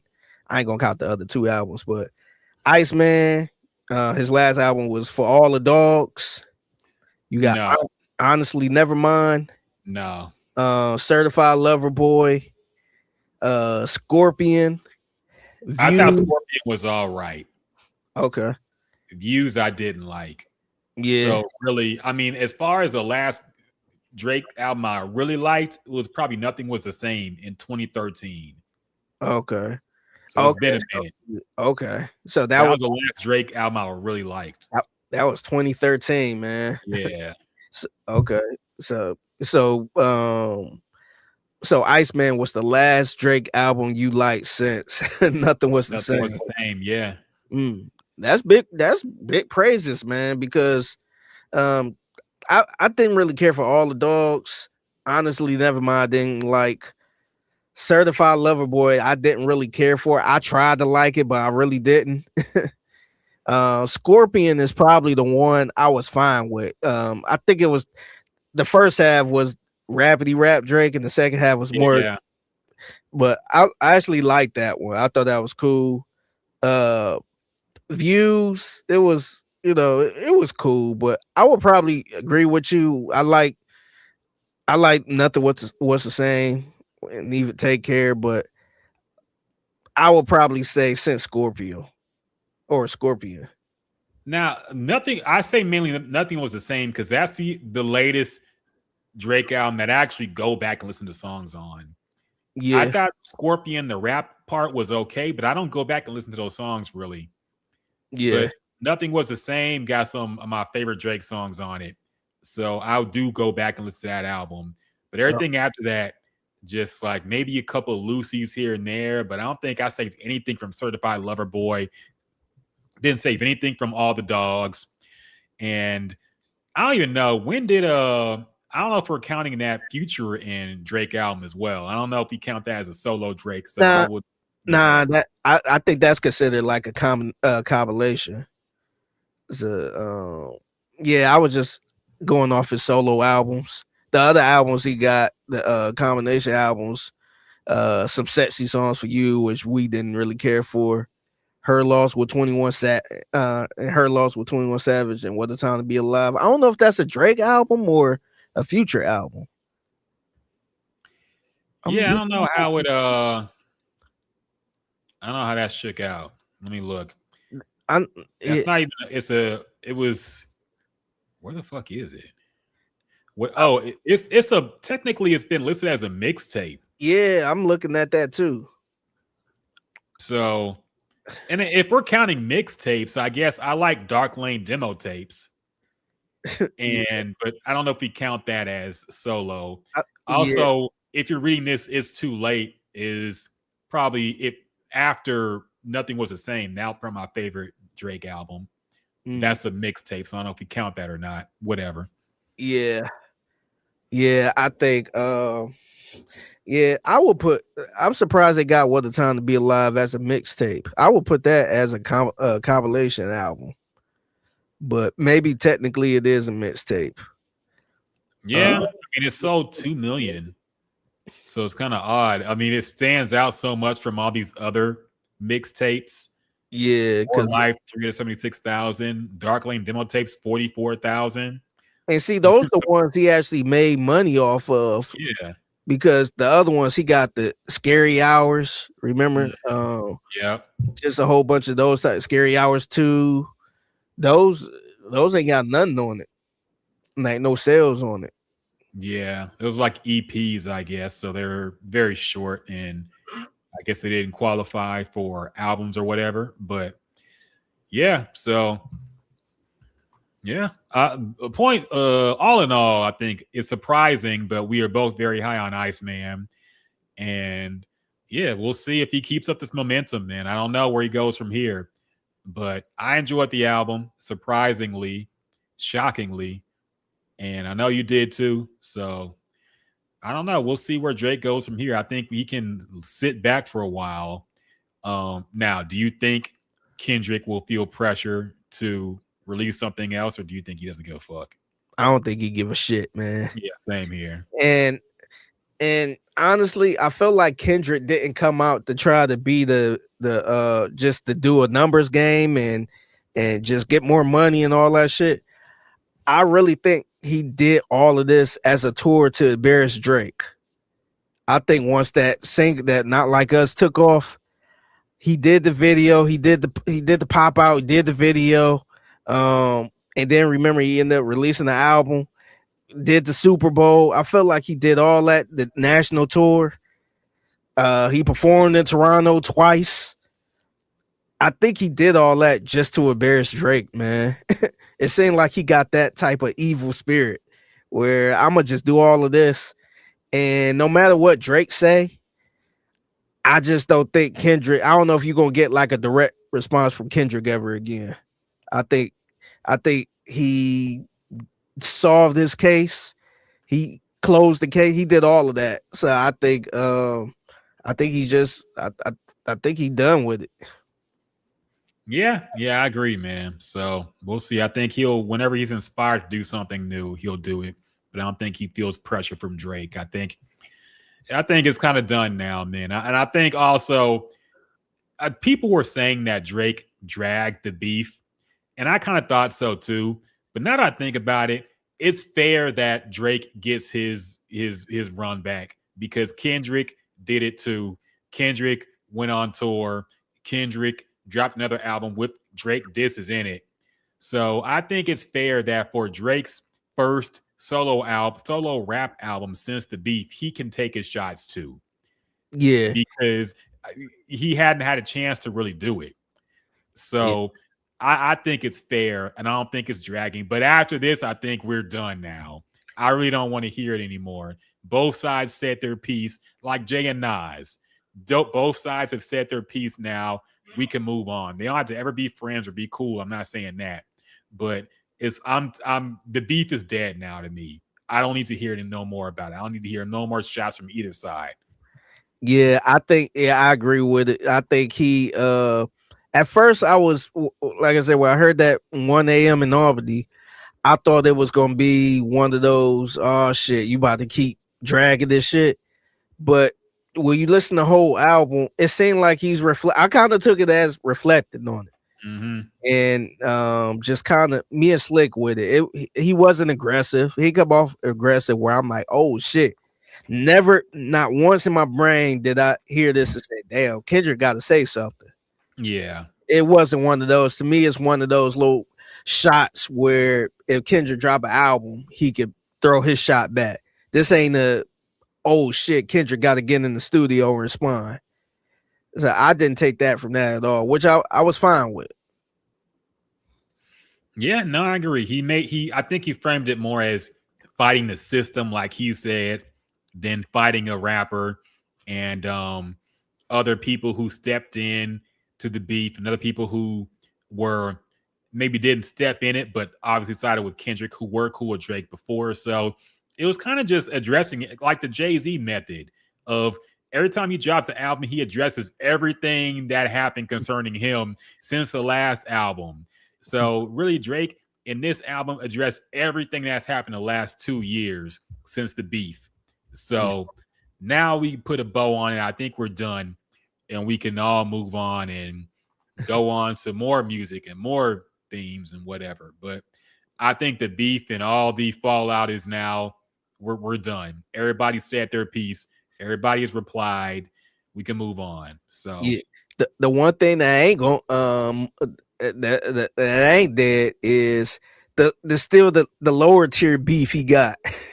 Yeah. So like the going that ASAP Rocky, I think that's probably gonna go back and forth a little bit depending on who releases a song. I don't think it ain't gonna be nowhere near like the Kendrick shit, but that's gonna go on. You gonna have other people who took shots at all of that shit. Gonna probably keep continuing through slaps, but nah, I agree with you. I think Kendrick thing. I think that height of that we'll never see that. I think that's it. Yeah, Joe Budden too. Sidebar, it kind of annoyed me when I heard that Tuscany or Albany song and he was taking those shots at Joe Budden. It annoyed me because I'm old enough to remember when Joe Budden tried to initiate a beef with Drake and he released like 3 songs dissing Drake and Drake didn't want to go back and forth. He didn't want to say shit. Yeah. Now that Joe Budden is retired and making more money podcasting and more influence probably than he's ever had in his career, Drake want to take shots at him. Like, nah, you had your chance when he was actually in the game, but Drake knows he didn't want it with Joe Budden, man. Say what you want about how corny Joe Budden is on the podcast. He's a real rapper. Yeah. He came up battle rapping. Like Drake did not want the smoke with Joe Budden when he was still rapping. But now since he's retired and he's just making stupid jokes on the podcast, he wants to take pot shots. Nah, man, it's too late for that. Yeah. I want to hear it when he actually could say something back on a record. Now that it's just potting, it don't hit the same. So now I don't want to hear no Joe Budden disses from Drake. You had your chance, man. Yeah. Yeah. And that's kind of the Drake formula a little bit. Not to shit on him or nothing, but he going at everybody that ain't rapping or rappers. Like going at LeBron constantly, going at DeMar DeRozan. DJ Khaled. Yep, Khaled. You going after all these people that ain't gonna jump in the studio because you know you can. And what they gonna do? Talk about it in a press conference? Like ain't nobody gonna address that like that. So unless it's on social media, but he know they ain't about to get in the studio or nothing. But I'm kind of surprised he took the shot at Pusha T. I thought what was the shot at Pusha T? I think I missed that. He kind of had a little clever bar about he pretty much talked about the mentioned the Clips album, the Burst no, I think it was a song called "Birds Don't When the Birds Don't Sing" or something like that. Mm-hmm. He said something about that. I got to find it. Let me find it real quick. But he mentioned Pusha. He kind of threw a shot at Pusha T and Pharrell. I remember he said something about buying a bunch of rappers' stuff, and I assume that was on That was on the Travis Scott song. Yeah. Yeah, but he he did take another shot. It was kind of similar to that bar, to be honest. He said, "Your Day to Death has been time stamped like a classic of mine. The birds don't sing because we apex. My son is what they'll remember for you. Palpatine P put his whole empire up for sale. Then Hugo bossed his day one, and you stood there like a mannequin, bought the whole cathedral while the congregation was vacating, then melted it down like Anakin." Okay, I missed that part. Where it must have been on a song I didn't like because I missed that whole series of bars shooting at Pharrell and Pusha T. Yeah.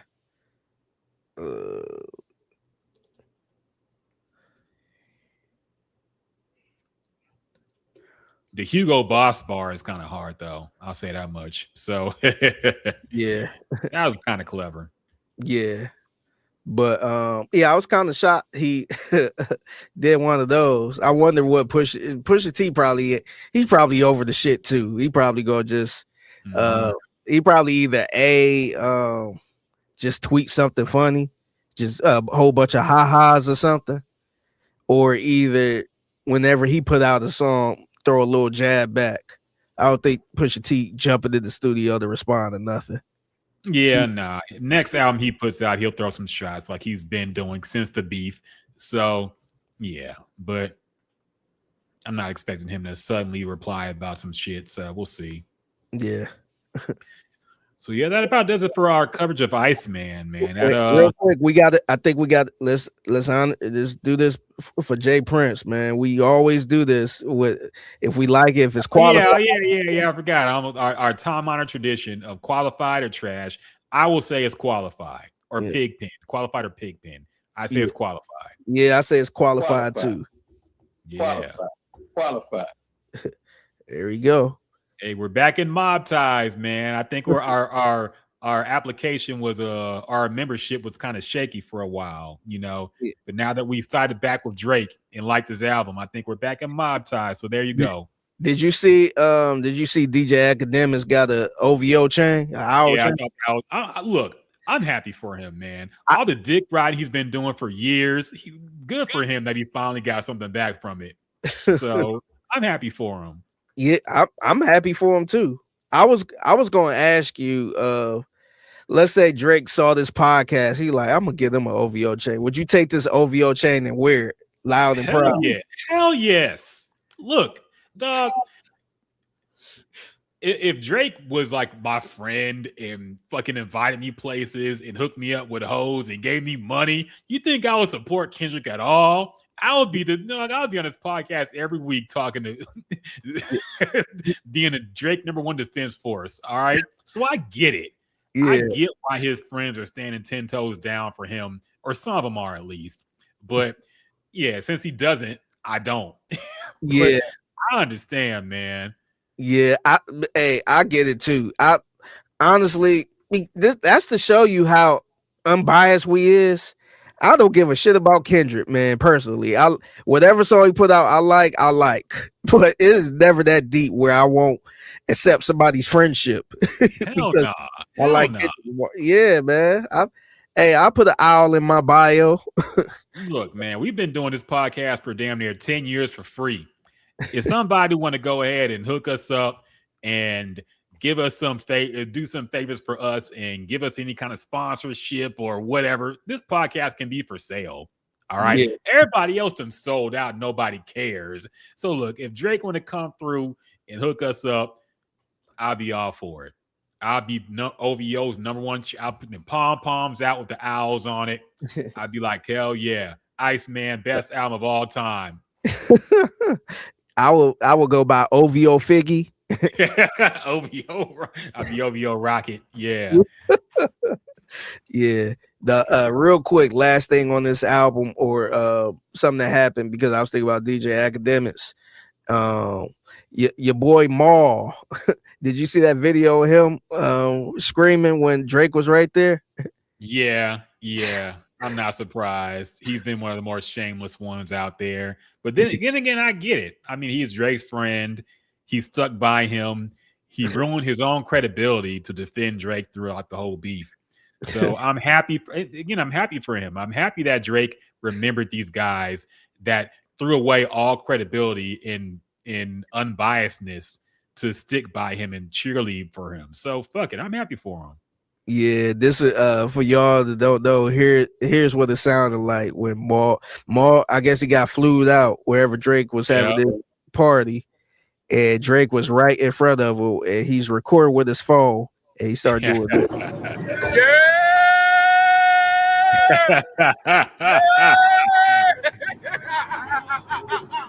Shut the fuck up, man. So Drake turned around. He did the little whatever OVO side, whatever the side that is. I don't know what the fuck he threw it up. I got to talk about that too. But he threw up something that looked like a fucking he threw up something that looked like some type of signal or something or a sign or something. But he the comments is crazy on this. Somebody said screaming so loud you could hear his back teeth. Somebody said he's the nigga that pushed the bitches out the way to get in the front of the concert. It's very funny because he on the podcast was always the chill, no real like he laughed at stuff that was funny occasionally, but in general he was the way laid back, chill, thugged out type of dude when he was with Joe Budden. And now seeing him with Drake is very funny. It's very funny. But I mean, I get it. Yeah, it's all good. I don't think I'll be doing all that part, but I'll definitely be at the party. I'll be recording all that shit. My OVO chain on, like, hell yeah, we back up now. What y'all got to say, fucking Kendrick?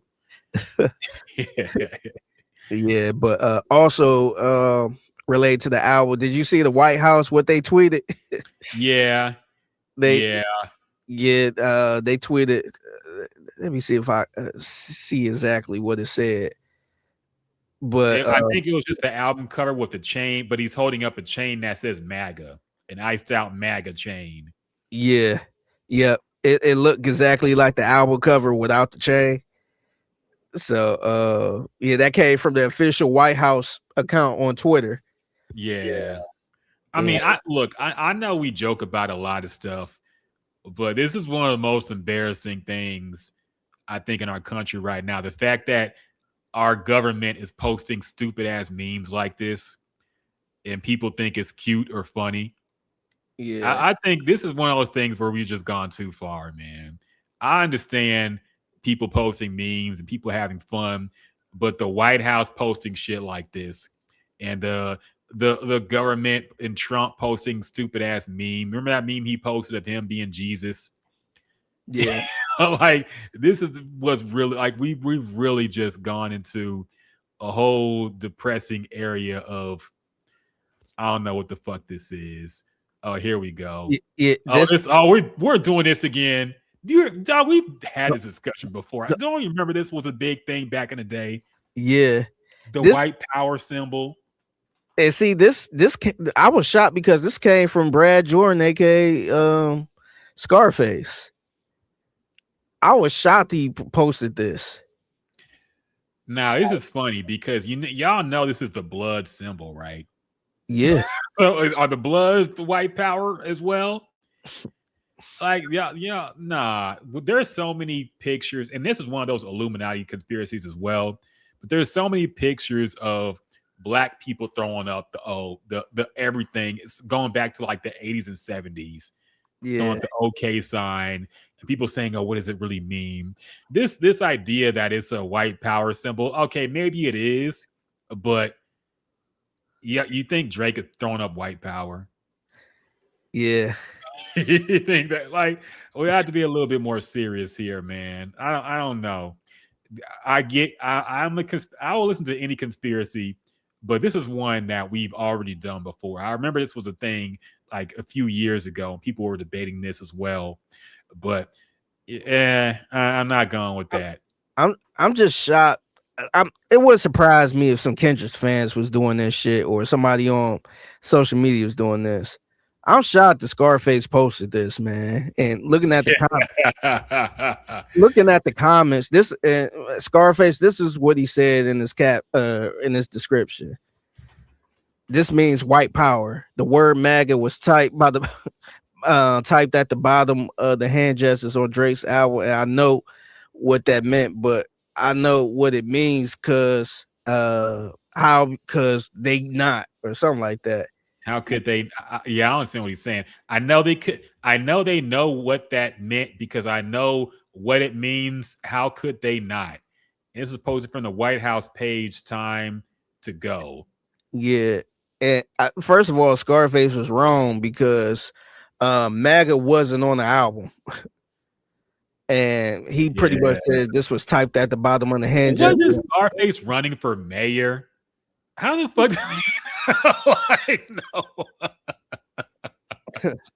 No, he got to work on his grammar. I'm not a grammar Nazi, but Scarface, you're a legendary rapper, and you're running for political office in Houston.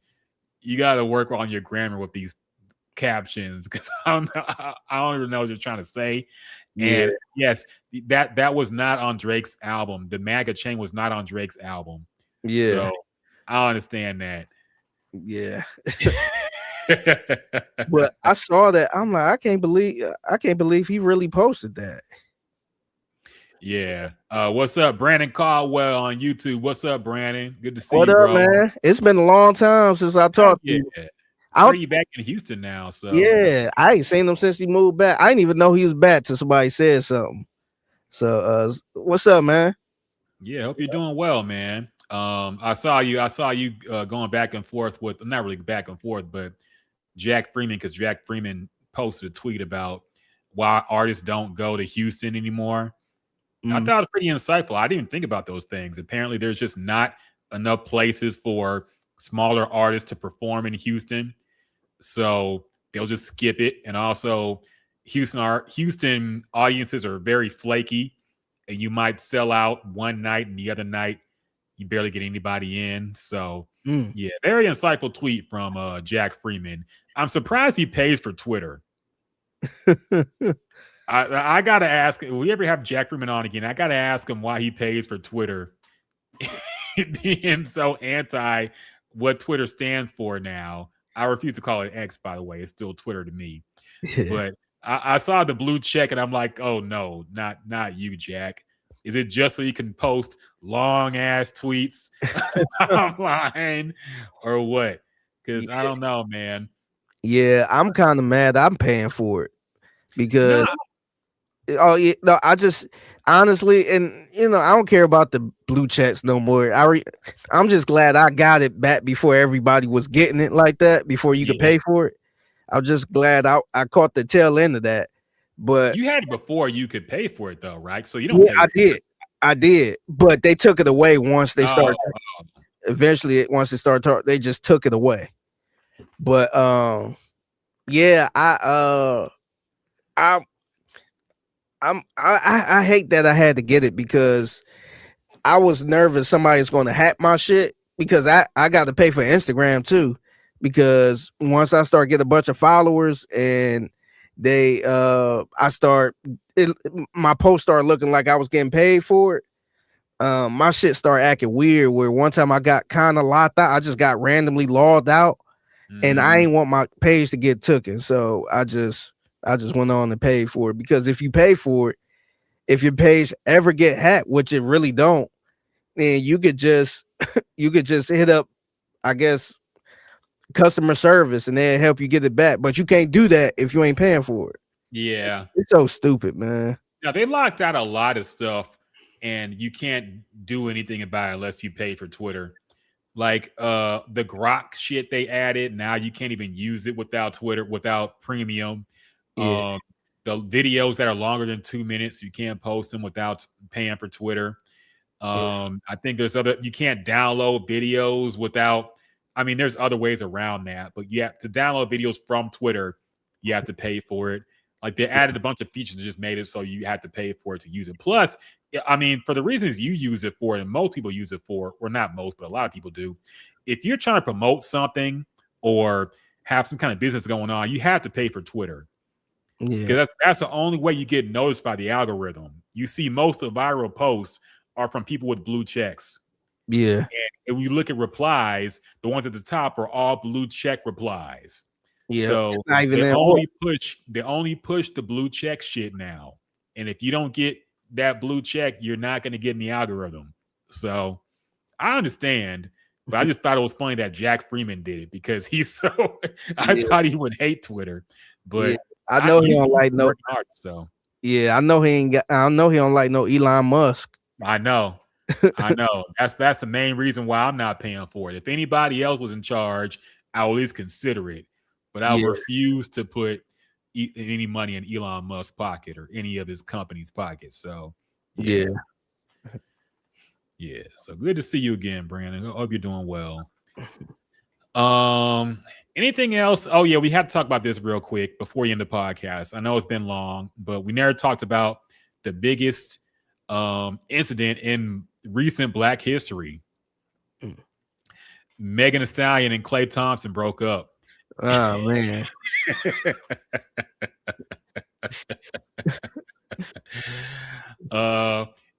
Megan Thee Stallion accused Klay Thompson of cheating.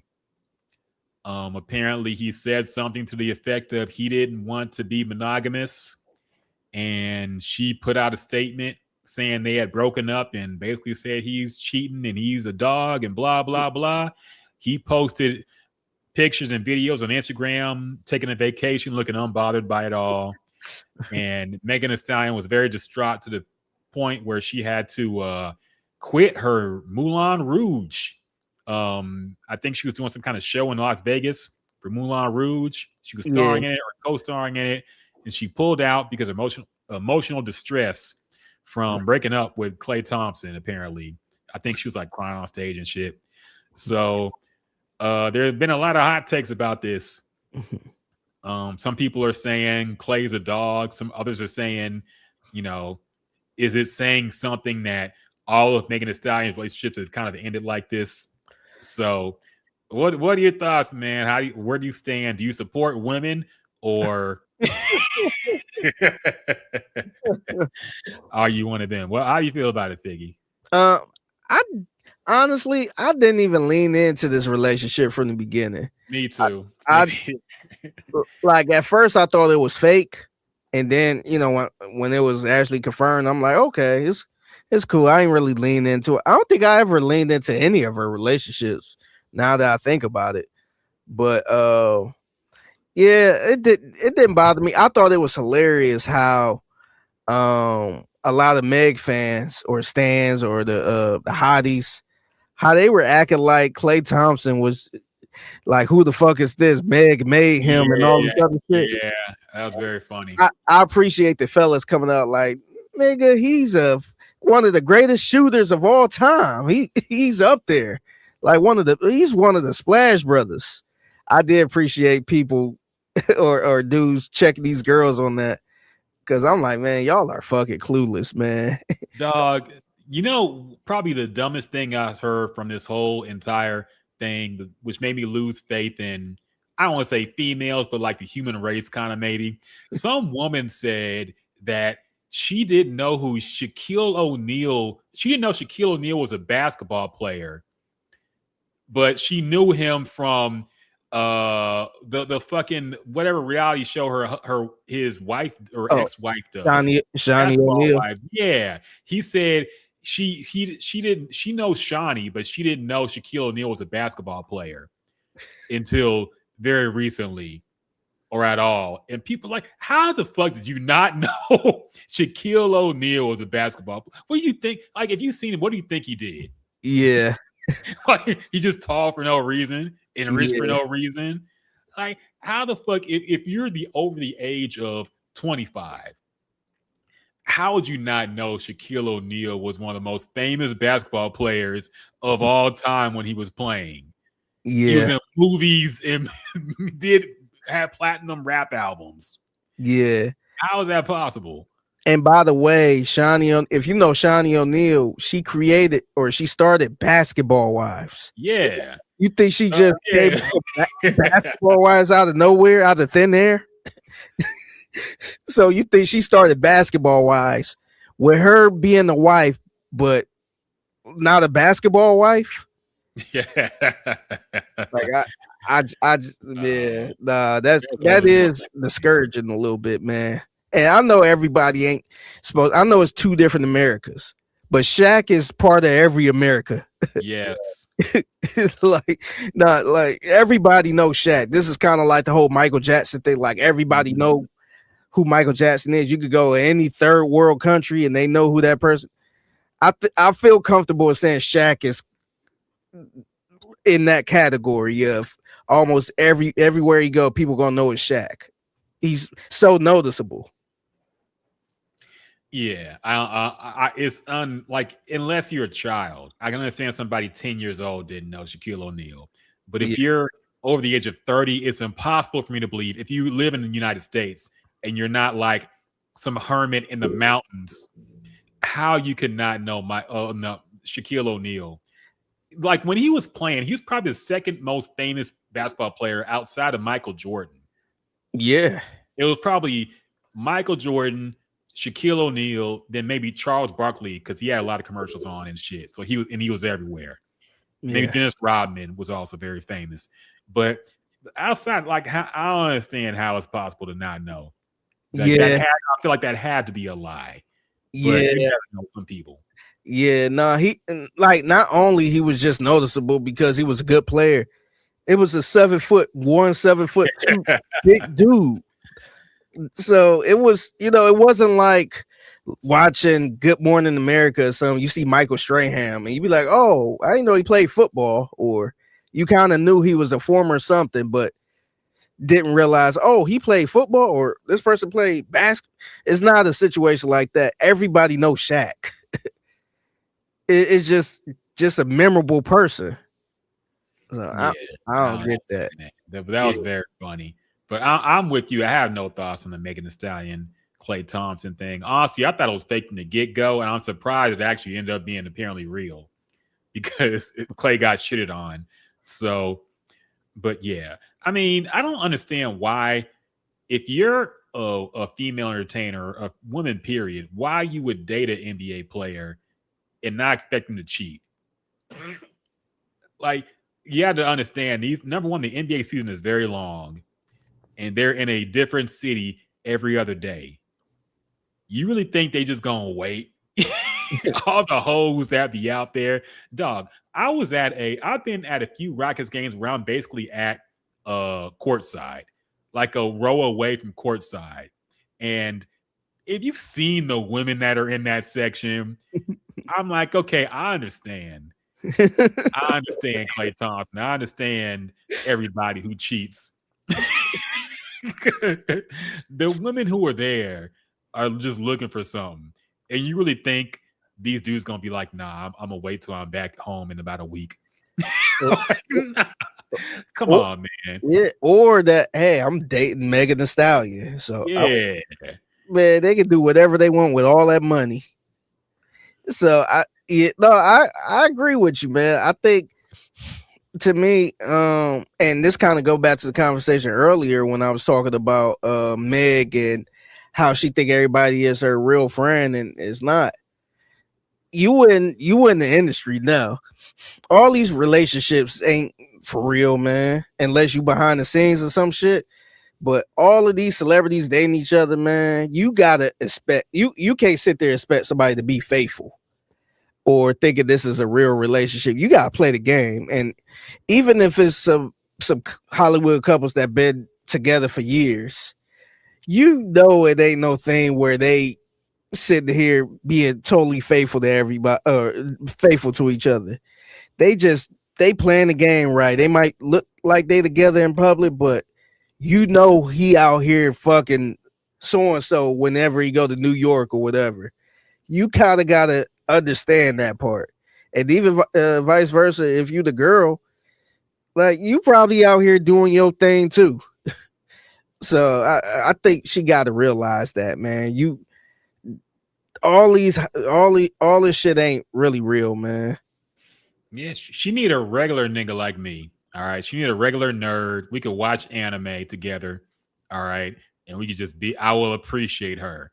But you keep chasing these ball players, you know what you're gonna get. All right, Yeah. you have to know. Bravo said I had a class at TSU with Meg. She was really friendly and cool. I know she complete opposite now. How do you know that, man? I'm sure she's still cool. Have you seen her since then? I'm sure she probably dap you up and say what's up. She seems like somebody who's still friendly. I don't think she's a bitch now. I will say, and this is no disrespect, but I feel like, you know how we all feel like we got a chance with a celebrity or some shit, or if I had a chance, I feel like Meg is probably the closest good looking celebrity I feel like somebody could have a chance with. And I'm still not saying we got a chance to get with her, but I feel like if you had to bet on somebody the closest you could probably get with, I feel like she might be the one that entertained the most the possibility of trying to get her, because the people she been with is kind of shot. It felt like they so average, man. I would have thought. I think right now Klay Thompson is probably the best dude, the biggest dude she got. I think I feel like she's probably the most famous dude she got, and I thought she looked good enough where she could pull anybody. Maybe I'm being a little biased, but I thought she was good enough where she could get bigger fish. But she, like, I was shocked she was sitting there talking to Tory Lanez, and she's talking to a nigga named I think she was Moneybag Yo in the beginning. Remember that? Yeah, and then remember she was a Tory Lanez. She was with this nigga in the NBA named Torrey Craig, where he wasn't no superstar or nothing. And I'm like, damn, I feel like to be fair, that's still a far way away from like me and you, Figgy. No, all no, right, they're still NBA players. No, we still, but see, we still wouldn't have a chance or nothing. But if we had to put a name on it, somebody, the closest person I probably could get that I would have a chance, I think she would be the one, because I thought she would have higher standards. I got to get somebody that's in the starting lineup or some shit. But it seemed like I guess the lower tier athletes / celebrities are getting a really good chance, man. I mean, I guess, but that's like, I guess what you're saying. I guess, like Partisan, or what's his name? Partisan Fontaine. Yeah, like I mean, maybe he is a little different in that world, and he's up to a higher standard. But I would have thought she probably would have got somebody at maybe an A list or a B list or something like that. But it seemed like all the people are average per celebrity status. If that makes sense. Yeah, I get, but also I think most people in that status are either taken or not looking for anything long term with anybody. So maybe it takes that. Maybe only the mid-tier people are the ones who will entertain a committed relationship with somebody where they don't cheat.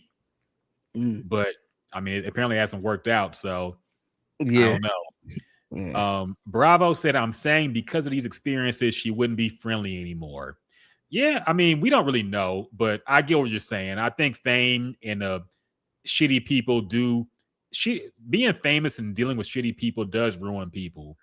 I know a lot of people in the beginning of being famous and being a superstar, they're way more friendly with their fans and way more cool with people. But then you have a few bad experiences, and then you think of everybody as kind of like out to get you. Yeah, that could be the case with her. I don't know. I hope not.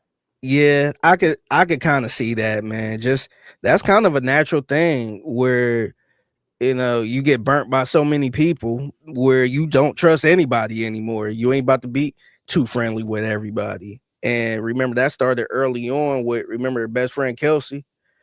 They kind of had a messy breakup. And maybe she is at a point where she like, man, I ain't trying to be friendly no more. So maybe that could be it. Yeah. We got OV Ho on YouTube said Drake really dissed LeBron and me. Oh, did he now? All right. Who are you? OV Ho. You didn't hear him say he dissed OV Ho? Maybe this is Kendrick. Kendrick, is that you, Kendrick? Are you on a burner? What's up, Kendrick? Yeah, man. On that note, we might have to go ahead and wrap this one up, man. We've been going for a while. I think we pretty much touched on everything we need to touch on now. Yeah. So appreciate everybody who chopped it up with us, man. Everybody who came in with the podcast and had something to say and dropped in shit with us, or even if you're listening on another platform, we appreciate y'all, man. Gonna be back again and chopping it up with everybody else and everything else. And I don't know. I don't think we're gonna have anything album-wise to talk about for a while, but who knows? We'll have some shit to talk about. Chop it up. Is Rick Ross worth doing a album breakdown? He got an album cover. He announced the album in June. I want to say. I'll listen to it, but we're not gonna break that down. Nah, hell nah. The only people worth doing a breakdown now, in terms of rap, Jay-Z is probably number one. Yeah. When Jay-Z drops, we might do an emergency podcast. He better drop on a regular time on a fucking Friday at midnight. Because if you drop it on a fucking Saturday or Sunday, I'm gonna hit you up like, hey, Figgy, I'm sorry, man. I know you're probably busy, but Jay just dropped. It's an emergency. Got to go ahead and talk about it. Yeah. So Jay-Z is one. Who else? Kendrick, maybe. But I don't even think we do Kendrick track by track. Yeah, so, not like that. Not like that. I think we do track by clips. Yeah. We like, I think clips, Pusha T. So there's a few we'll do, but in general for rap. Oh yeah, by the way, I felt really bad for Lucky this week because Lucky dropped an album as well. I like Lucky. I didn't like him at first, but I've grown to appreciate his music. And he dropped an album. It was funny because he had this date set for like a few months now for Drugs Are Bad, his new album. And then it was announced that Drake is dropping his album, ICEMAN, at the same time. And, Lucky said, hey, I'm still standing 10 toes down. Fuck it. And I think he actually talked to Drake about it. Drake was like, hell yeah, it's our time. I don't think he knew he was dropping 3 albums, man. So Lucky got completely buried this week, dropping his album at the same time Drake dropped 3. Yeah. So very unfortunate for him. I kind of feel for him. So yeah. I was looking to see who else dropped. I was looking. This might be maybe a like a deluxe or something, but Giveon popped up in the new album list. Okay. But I'm looking at the dates on this. It say 2025. So I don't know if it's just a couple more bonus tracks or something. Yeah, probably. So, and then also, I don't know how I feel about AZ, but he dropped the album. I saw he did a performance with Nas on Jimmy Fallon. Jimmy Fallon, yeah. I thought it sounded really good. Yeah, but he dropped the album. I'm looking at that album. It's called Do or Die 3. Look like you got appearances from Jadakiss, Mike and Keys, Mamu Fresh, Nas. Yeah. AZ album. It's not that long either. It's about a half an hour. Okay. Maybe check it out, man. Maybe that if you want to get some real hip hop shit, maybe you can check that out. Yeah, I might go ahead and dip into that. Sounds good. But on the horizon, I don't know if anybody else has anything planned, but you know how it is in music now. Yeah. Dropping on random days. So we'll see. But yeah, so that's about it. Until next time, everybody, y'all take care. And until then, peace.